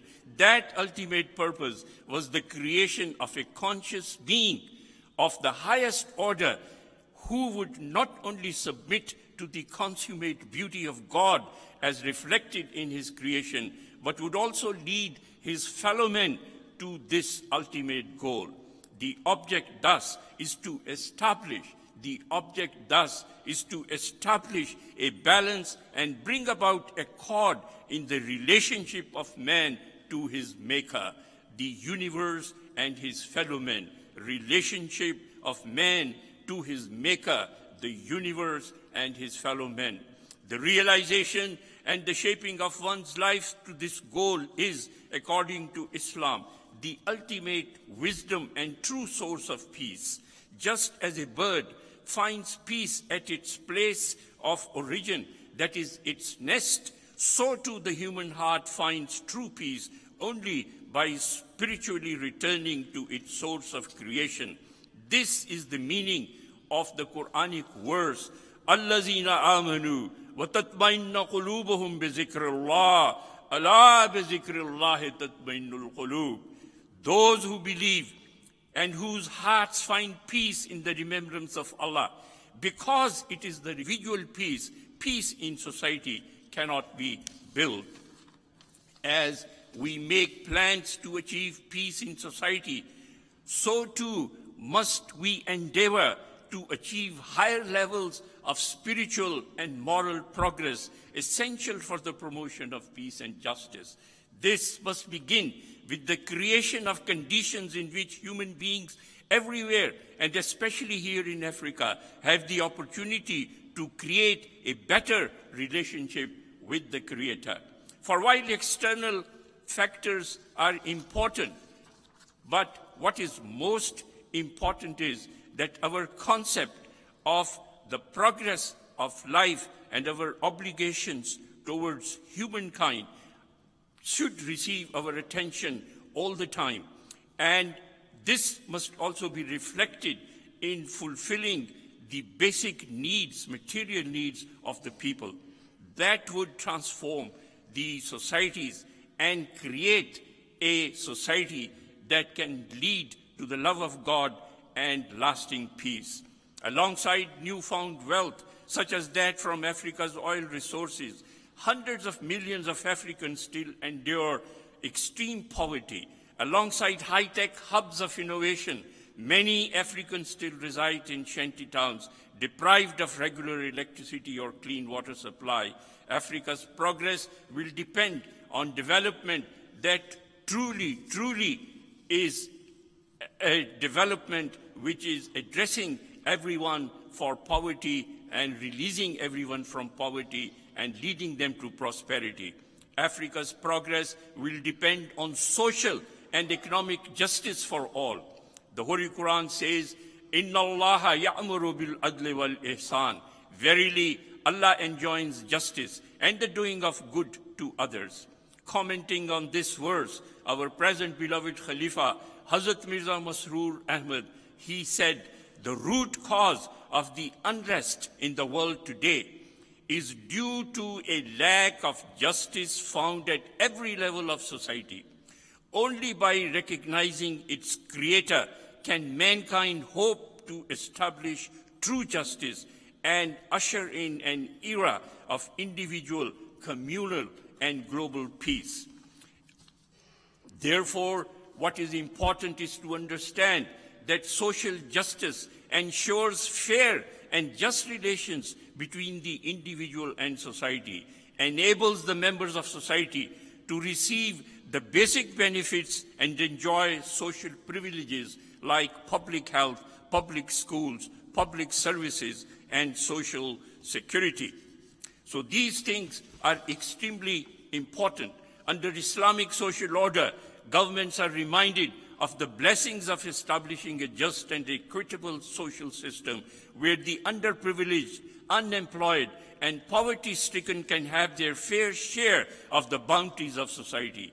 Before grief turns into protests, as we saw with the so-called Arab Spring, and before this threatens peace and order, the underlying symptoms must be removed so that there is no need for trade unions, pressure groups, industrial strife, or demonstrations. Simultaneously, Islam seeks to create an atmosphere of empathy where the demand for and insistence upon one's rights gives way to regard for the rights of others. With emphasis on human dignity, the level of consciousness and sensitivity to the suffering of fellow human beings is raised to a degree whereby citizens are concerned more about what they owe to their nation and fellow citizens rather than what is owed to them. Economic justice, an economy in which prosperity is joined with justice and builds the common good, is the professed objective of many a government. In reality, they fail to do justice to this golden principle. Differences in wealth and worldly possessions exist, and the contrast between the rich and the poor is nowhere as bitterly felt as it is felt in some of our societies. The Islamic philosophy of zakah, which divine wisdom instituted for the redistribution of wealth, forms the bedrock of Islamic economic values. The Holy Prophet sallallahu alaihi wasallam described zakah as a levy imposed upon the well-to-do, which is returned to the poorer sections of society.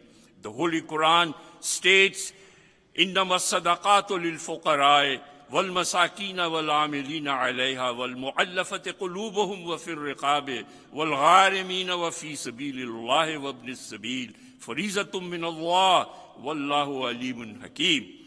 The alms are only for the poor and the needy, and for those employed in connection therewith, and for those whose hearts are to be reconciled, and for the freeing of slaves, and for those in debt, and for the cause of Allah, and for the wayfarer, an ordinance from Allah, and Allah is all-knowing.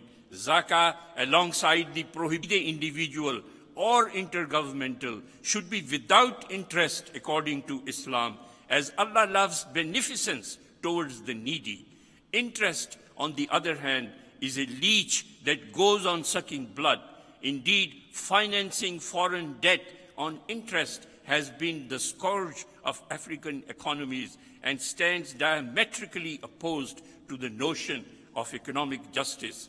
In shaping their economies, most governments concern themselves with the earning and not the spending of the members of society.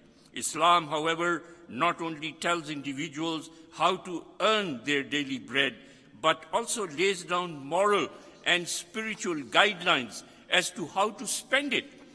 The prohibition, for instance, of expenditure on drinking and gambling, though not directly aimed at shaping the expenditure budget, are teachings which, if ignored, could be detrimental to society as a whole, and not just those indulging in these practices.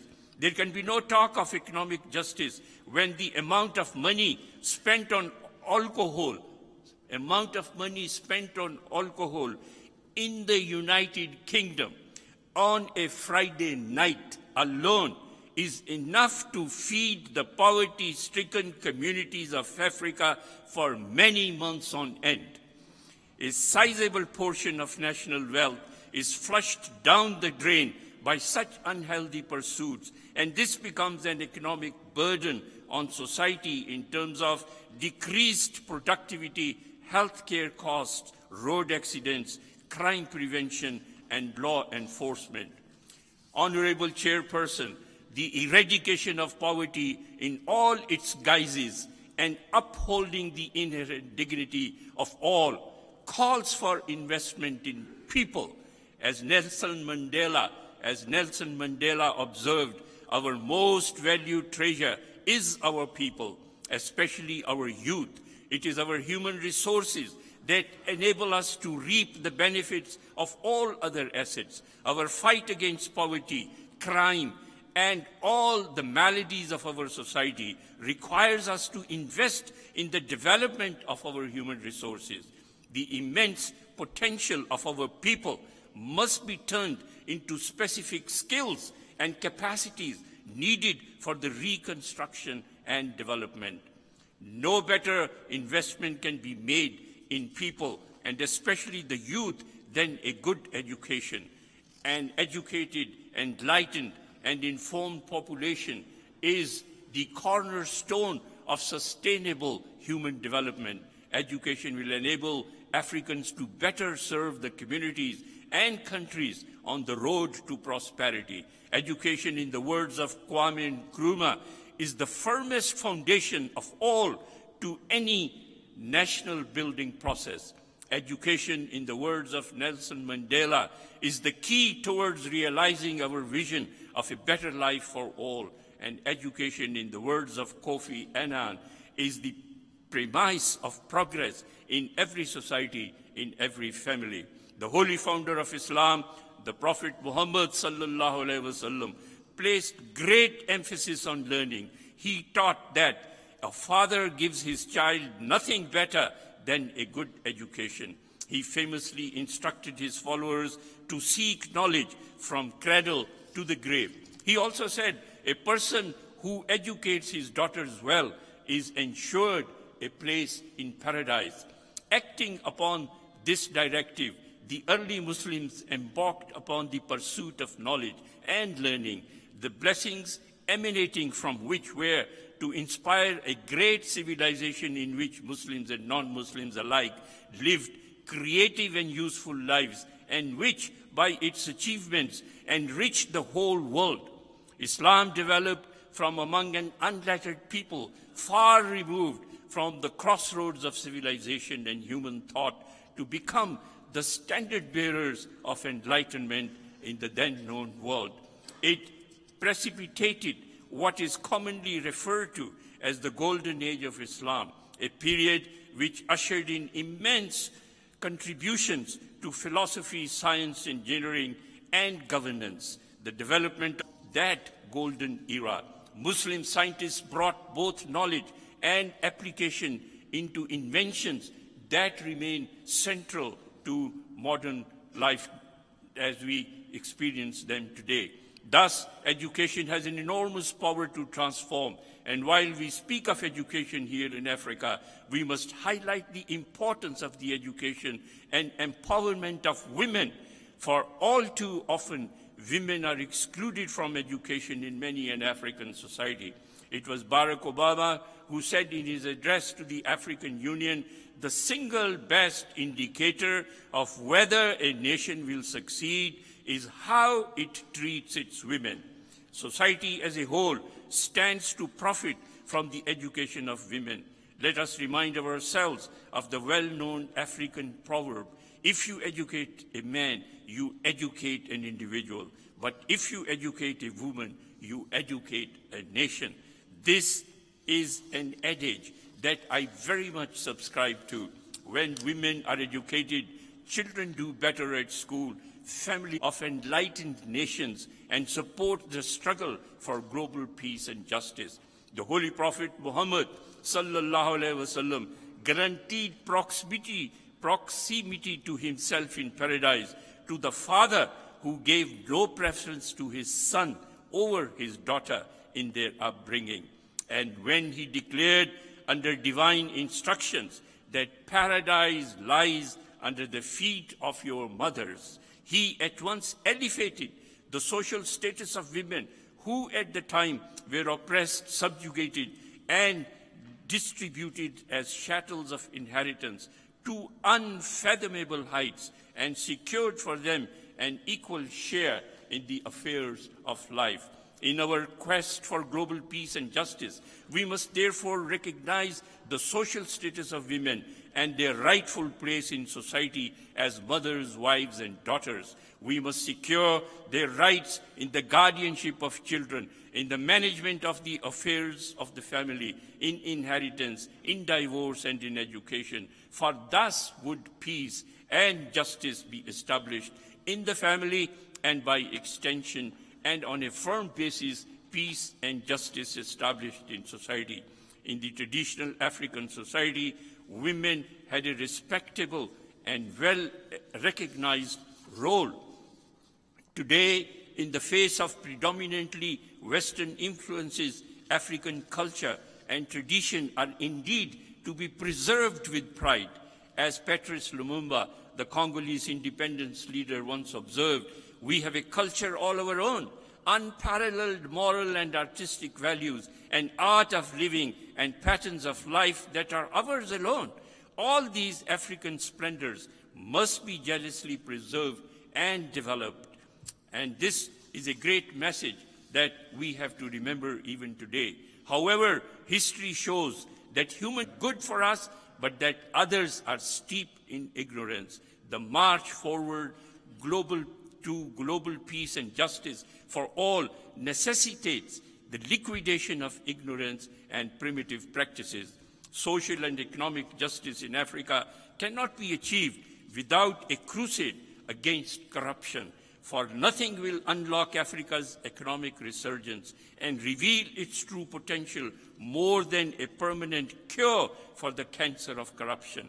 Recourse to bribery, inducement, and illicit financing undermines the dignity of people. The Holy Quran expressly forbids the giving or taking of bribes in the following terms: وَلَا تَأْكُلُوا أَمْوَالَكُمْ بَيْنَكُمْ بِالْبَاطِلِ وَتُدْلُوا بِهَا إِلَى الْحُكَّامِ لِتَأْكُلُوا فَرِيقًا مِنْ أَمْوَالِ النَّاسِ بِالْإِثْمِ وَأَنْتُمْ تَعْلَمُونَ. And do not devour your wealth among yourselves through falsehood, and offer it not as bribe to the authorities, that you may knowingly devour a part of the wealth of other people with injustice. There is nothing inherent in indigenous African culture that predisposes Africans to corruption. Yet corruption has become a serious malady and the accepted norm. Africa must now put an end to this cycle of corruption. Africa must promote good governance, transparency, and rule of law in all affairs if it is to emerge as a people conscious of its responsibilities to itself, to future generations, and to the world we live in. That requires more than a change of technocratic policy. Ultimately, the most powerful antidote to established ways is the new generation of African youth.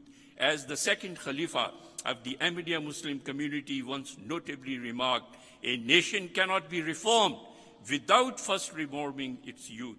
We must reform our youth so that they stand ever upright, resolute, and determined to reinforce righteousness and to defend the dignity of Africa and make Africa the continent of the 21st century.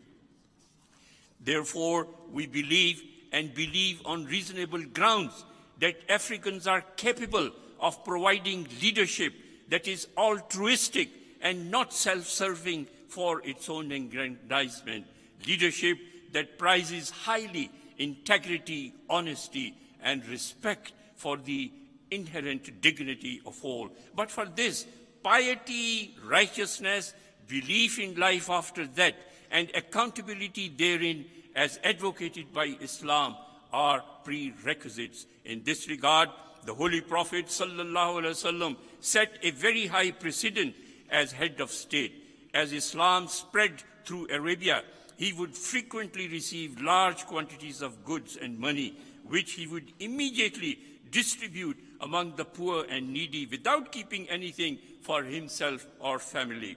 This example demonstrates that it is incumbent upon those in authority to show sensitivity to the cause of the people to the extent that there is no need to form pressure groups and unions. His unique example, the unique example of the Holy Prophet Muhammad ﷺ, was emulated by his illustrious successors, the Khalifas, who were known to have traversed the land incognito to ascertain the welfare of the needy and make provisions for them accordingly. While it is neither expected nor even possible for modern-day leaders to physically emulate this example, yet both in spirit and attitude, this remains an excellent model.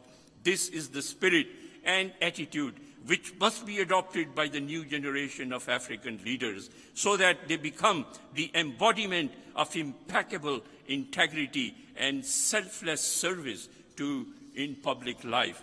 Likewise, government should constantly be on the lookout lest there be a section of society deprived of fundamental economic rights, equal access to opportunities, or to the basic requirements of life.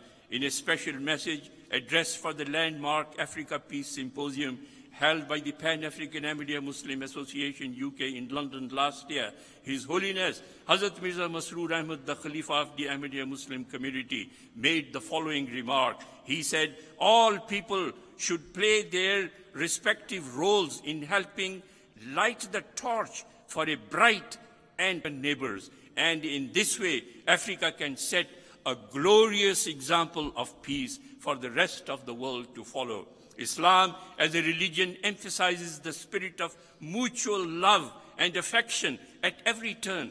This concept permeates every section of the Islamic social edifice and seeks to establish an egalitarian society based on the practical expression of the truth that all humans are creatures of the same God and must, for his sake, live together as one. Islam also enjoins absolute justice to friend and foe alike, and concedes no privilege on account of birth, social status, family ties, tribal affiliations, or indeed any other factor. True nobility, according to the Holy Quran, proceeds from righteousness and righteousness alone. Allah says, O mankind, we have created you from male and female, and we have made you into clans and tribes that you may recognize one another.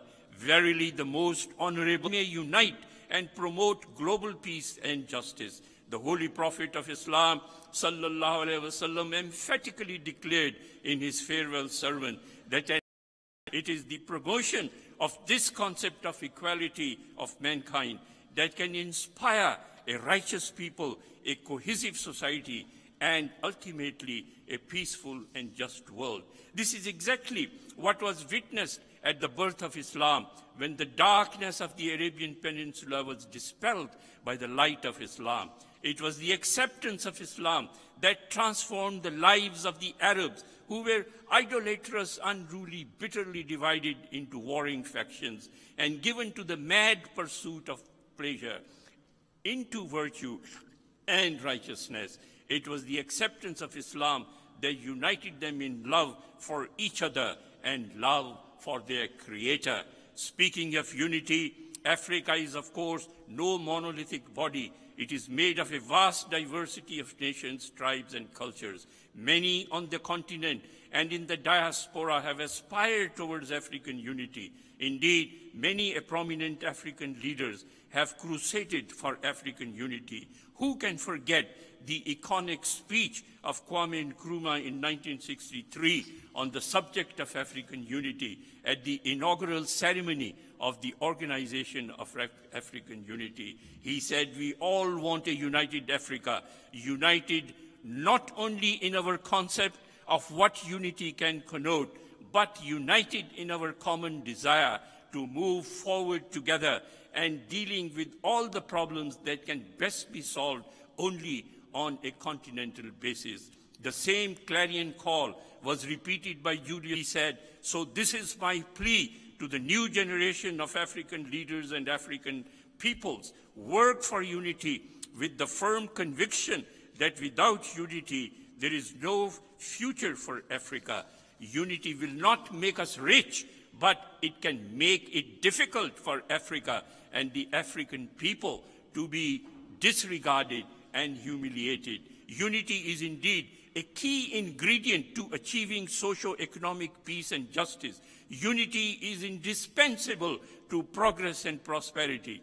Secular Pan-Africanism, originating from the belief that African countries share common problems, common solutions, and common destinies, will remain a dream unless Africans find a way of transcending divisions imposed upon them to unite upon a common ground. The Khalifa of the Ahmadiyya Muslim community, His Holiness Hazrat Mirza Masroor Ahmad, summed it up with insight and percipience when he declared, "I firmly believe that if the African countries and peoples unite together and fulfill the requirements of justice, then one day, Africa will emerge as a true global power." Africa always celebrated hope. Hope must now become reality. This begins with a deep-seated appreciation of difference and diversity as constituent parts of unity. While we acknowledge the differences among Africans, and indeed in mankind, we should equally recognize that it is those very differences that enrich our human interactions in all spheres of life, be they social, cultural, linguistic, or indeed religious.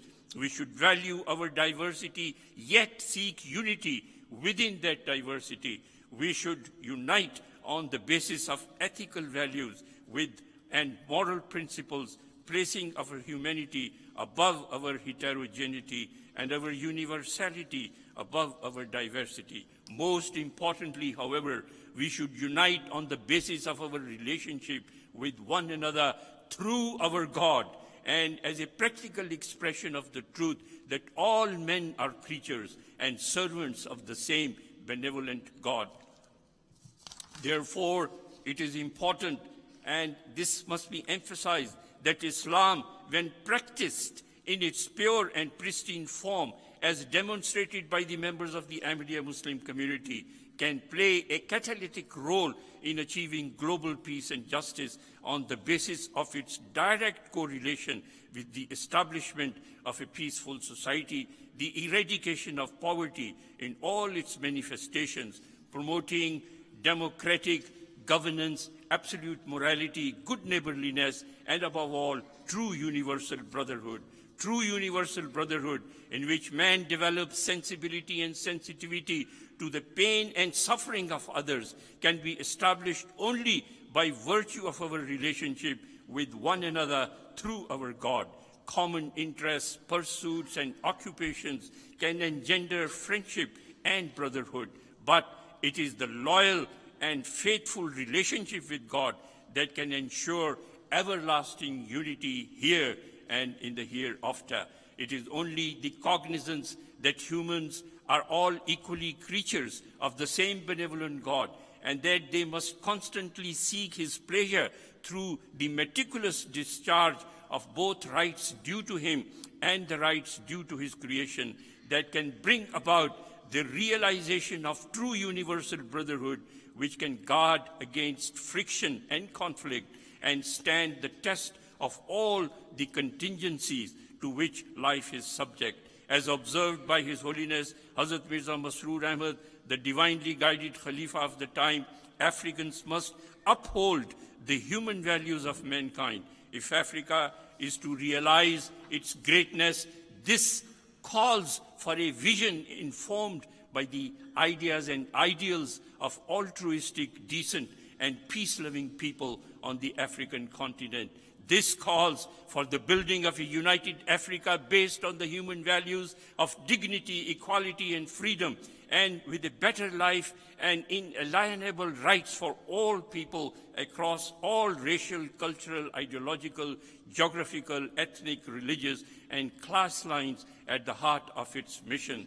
This calls for the promotion of a value system founded in the service of humanity and inspired by the love of God, a commitment to forgiveness and reconciliation over revenge and retribution, opposition to injustice, discrimination and oppression in favor of righteousness, inclusiveness and liberty, upholding probity, integrity, and uprightness, whilst rejecting all forms of corruption that leads to civil strife, instability, institutional breakdown, and ultimately to the implosion of the state. A commitment to human values that allow a variety of cultures, races, religions, and languages to form the total richness that can turn the African continent into the powerful engine for development it has the potential to be. A commitment to human values which engender respect for and sensitivity to the things others hold dear would be a tremendous contribution to the kind of future we want to bequeath posterity, especially at a time when religious fundamentalism and fanaticism of all kinds threaten to destroy global peace and harmony. Africa has not been immune to religious extremism. Militant groups such as Boko Haram, Al-Shabaab, and the Lord's Resistance Army have wreaked havoc in many parts of the continent. To combat radicalization and extremist groups, our political leaders must also begin to approach issue of manufacture and sale of weapons with circumspection. Terrorist groups will be rendered impotent if the supply of weapons is cut off to them.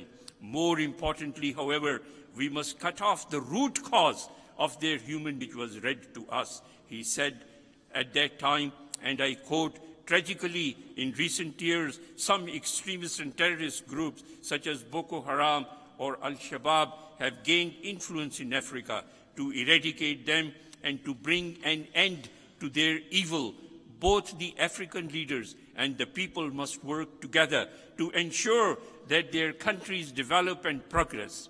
In all dealings, you must show integrity and be just so that young people do not become frustrated, as it is frustration that invariably makes people vulnerable to radicalization. Thus, the imperatives of development, poverty reduction and promotion of economic development require us to pursue for all of Africa integrated and sustainable objectives of economic growth and equity, fiscal discipline, human resource development, and importantly, open and transparent government. We must succeed in these matters if we are to meet the most urgent challenges. We must ensure that economic growth translates into increased employment, that investment in the continent matches the favorable conditions that now exist, and that trade relations with the rest of the world are put on an equitable basis. A few decades ago, these words would have been visionary, but this is the age in which science has transcended the limits of the material world and technology has invaded the heart of nature. The phenomenon of globalization and the relationship of nations on the continent mean that African countries have increasingly greater bargaining power and more choices these days. During the recent visit of France's President Macron, the President of Ghana very, very wisely said and very articulately called on all Africans to get away from the mindset of dependence, a mindset contingent on aid and charity. In a speech, the video of which went viral around the world, President Nana Akufo-Addo said, "We can no longer continue to make policy for ourselves in our country, in our region, in our continent, on the basis of whatever support that the Western world or France or the European Union can give us. It will not work. It has not worked, and it will not work. Our responsibility is to charter a path which is about how we can develop our nations ourselves. It is not right for a country like Ghana, 60 years after independence, to still have its health and education budgets being financed on the basis of the generosity and charity of European taxpayers." It was a speech that was described as probably the most powerful message in recent times coming from an African leader. Africa's effort to build open democracies, respect human rights, and uphold human values, to improve efficiency and implement sustainable policies will be a resounding voice which compels all to listen to this message. It is my hope and prayer that this strong call is answered by all the third world countries. In conclusion, let me quote Nelson Mandela once more. He said, "In the history of nations, generations have made their mark through their acumen to appreciate critical turning points and with determination and creativity to seize the moment. This is the moment. This is our moment, the moment of Africa, the moment of Africa. We must maintain an abiding faith in our capacity to live in peace and to seek justice and a better way of life for all. We must, seizing the moment in our quest for global peace and justice and for a brighter future for the continent of Africa, leave no stone unturned in our endeavor to transcend man-made differences and bring harmony where there is discord, brotherhood where there is enmity, and unity where there is division. The day may yet dawn when the fear of God, love for one's fellow men, respect for justice, and aptitude for peace will enable posterity to march forth earnestly and triumphantly to a glorious new era in which humankind would learn to use the fruits of our universality, our diversity, and our humanity for the promotion of global peace and justice. The Ahmadiyya Muslim community in this country, in this continent, and the rest of the world is striving passionately to unite the world for justice and peace in the name of our Creator, God Almighty. The head of the community, Hazrat Mirza Masroor Ahmad, has traveled all over to address the leaders, parliamentarians, politicians, and heads of status to follow the path of lasting justice, peace, and prosperity. For this, we must take every opportunity to advance the cause and welfare of Africa. We must take every opportunity to relieve the poverty and suffering of those affected. We must, in the service of God and His creation, take every opportunity to sustain our determination and our courage, to renew our fervor and our dedication to nourish our spirits. And may Allah so ordain and bless us all profoundly. Ameen. Ghana, the great country. Ghana, the great country. Live long, live long. May Allah bless you all, enable us to do the right things for our people, for posterity. Thank you very much.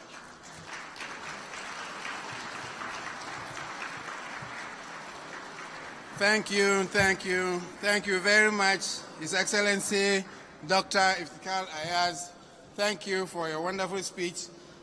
We are so very grateful to each one of you for your patience and for your time. May God richly bless you. We indeed have come to the end of the program, and at this juncture, we will invite the Amir and missionary in charge to lead us in a closing prayer to formally bring this very first edition of Ahmadiyya Peace Conference in Africa to a glorious end. Thank you very much, and may God richly bless you.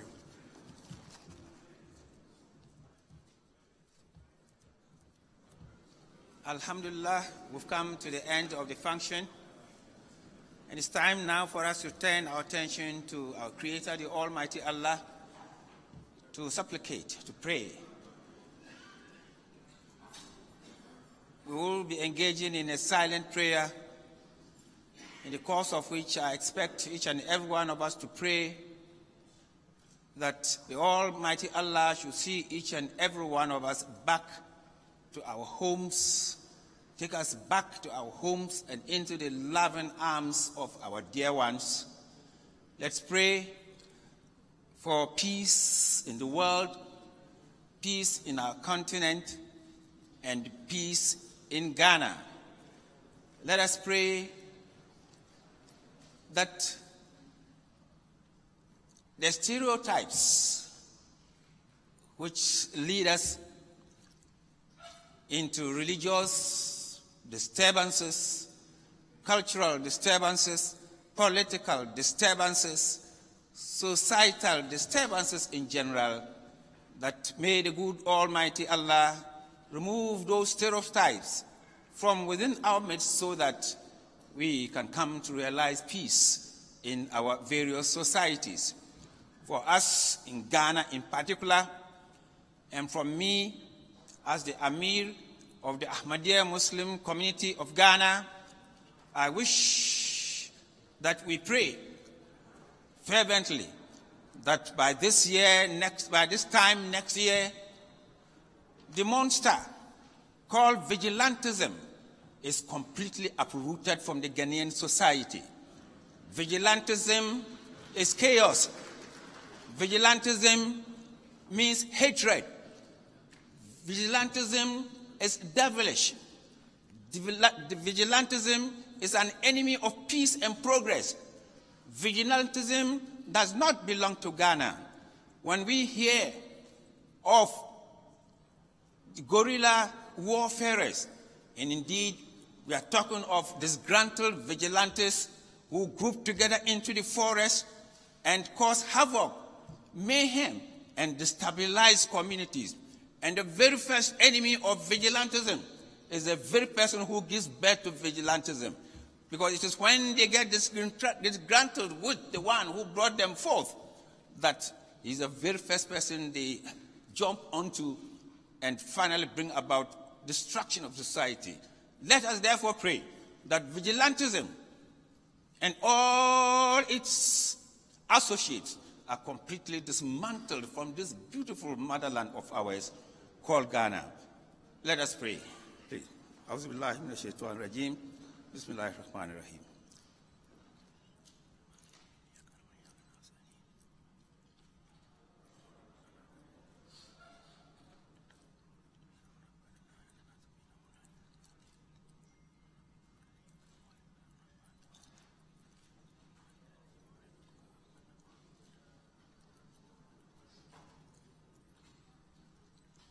Amen.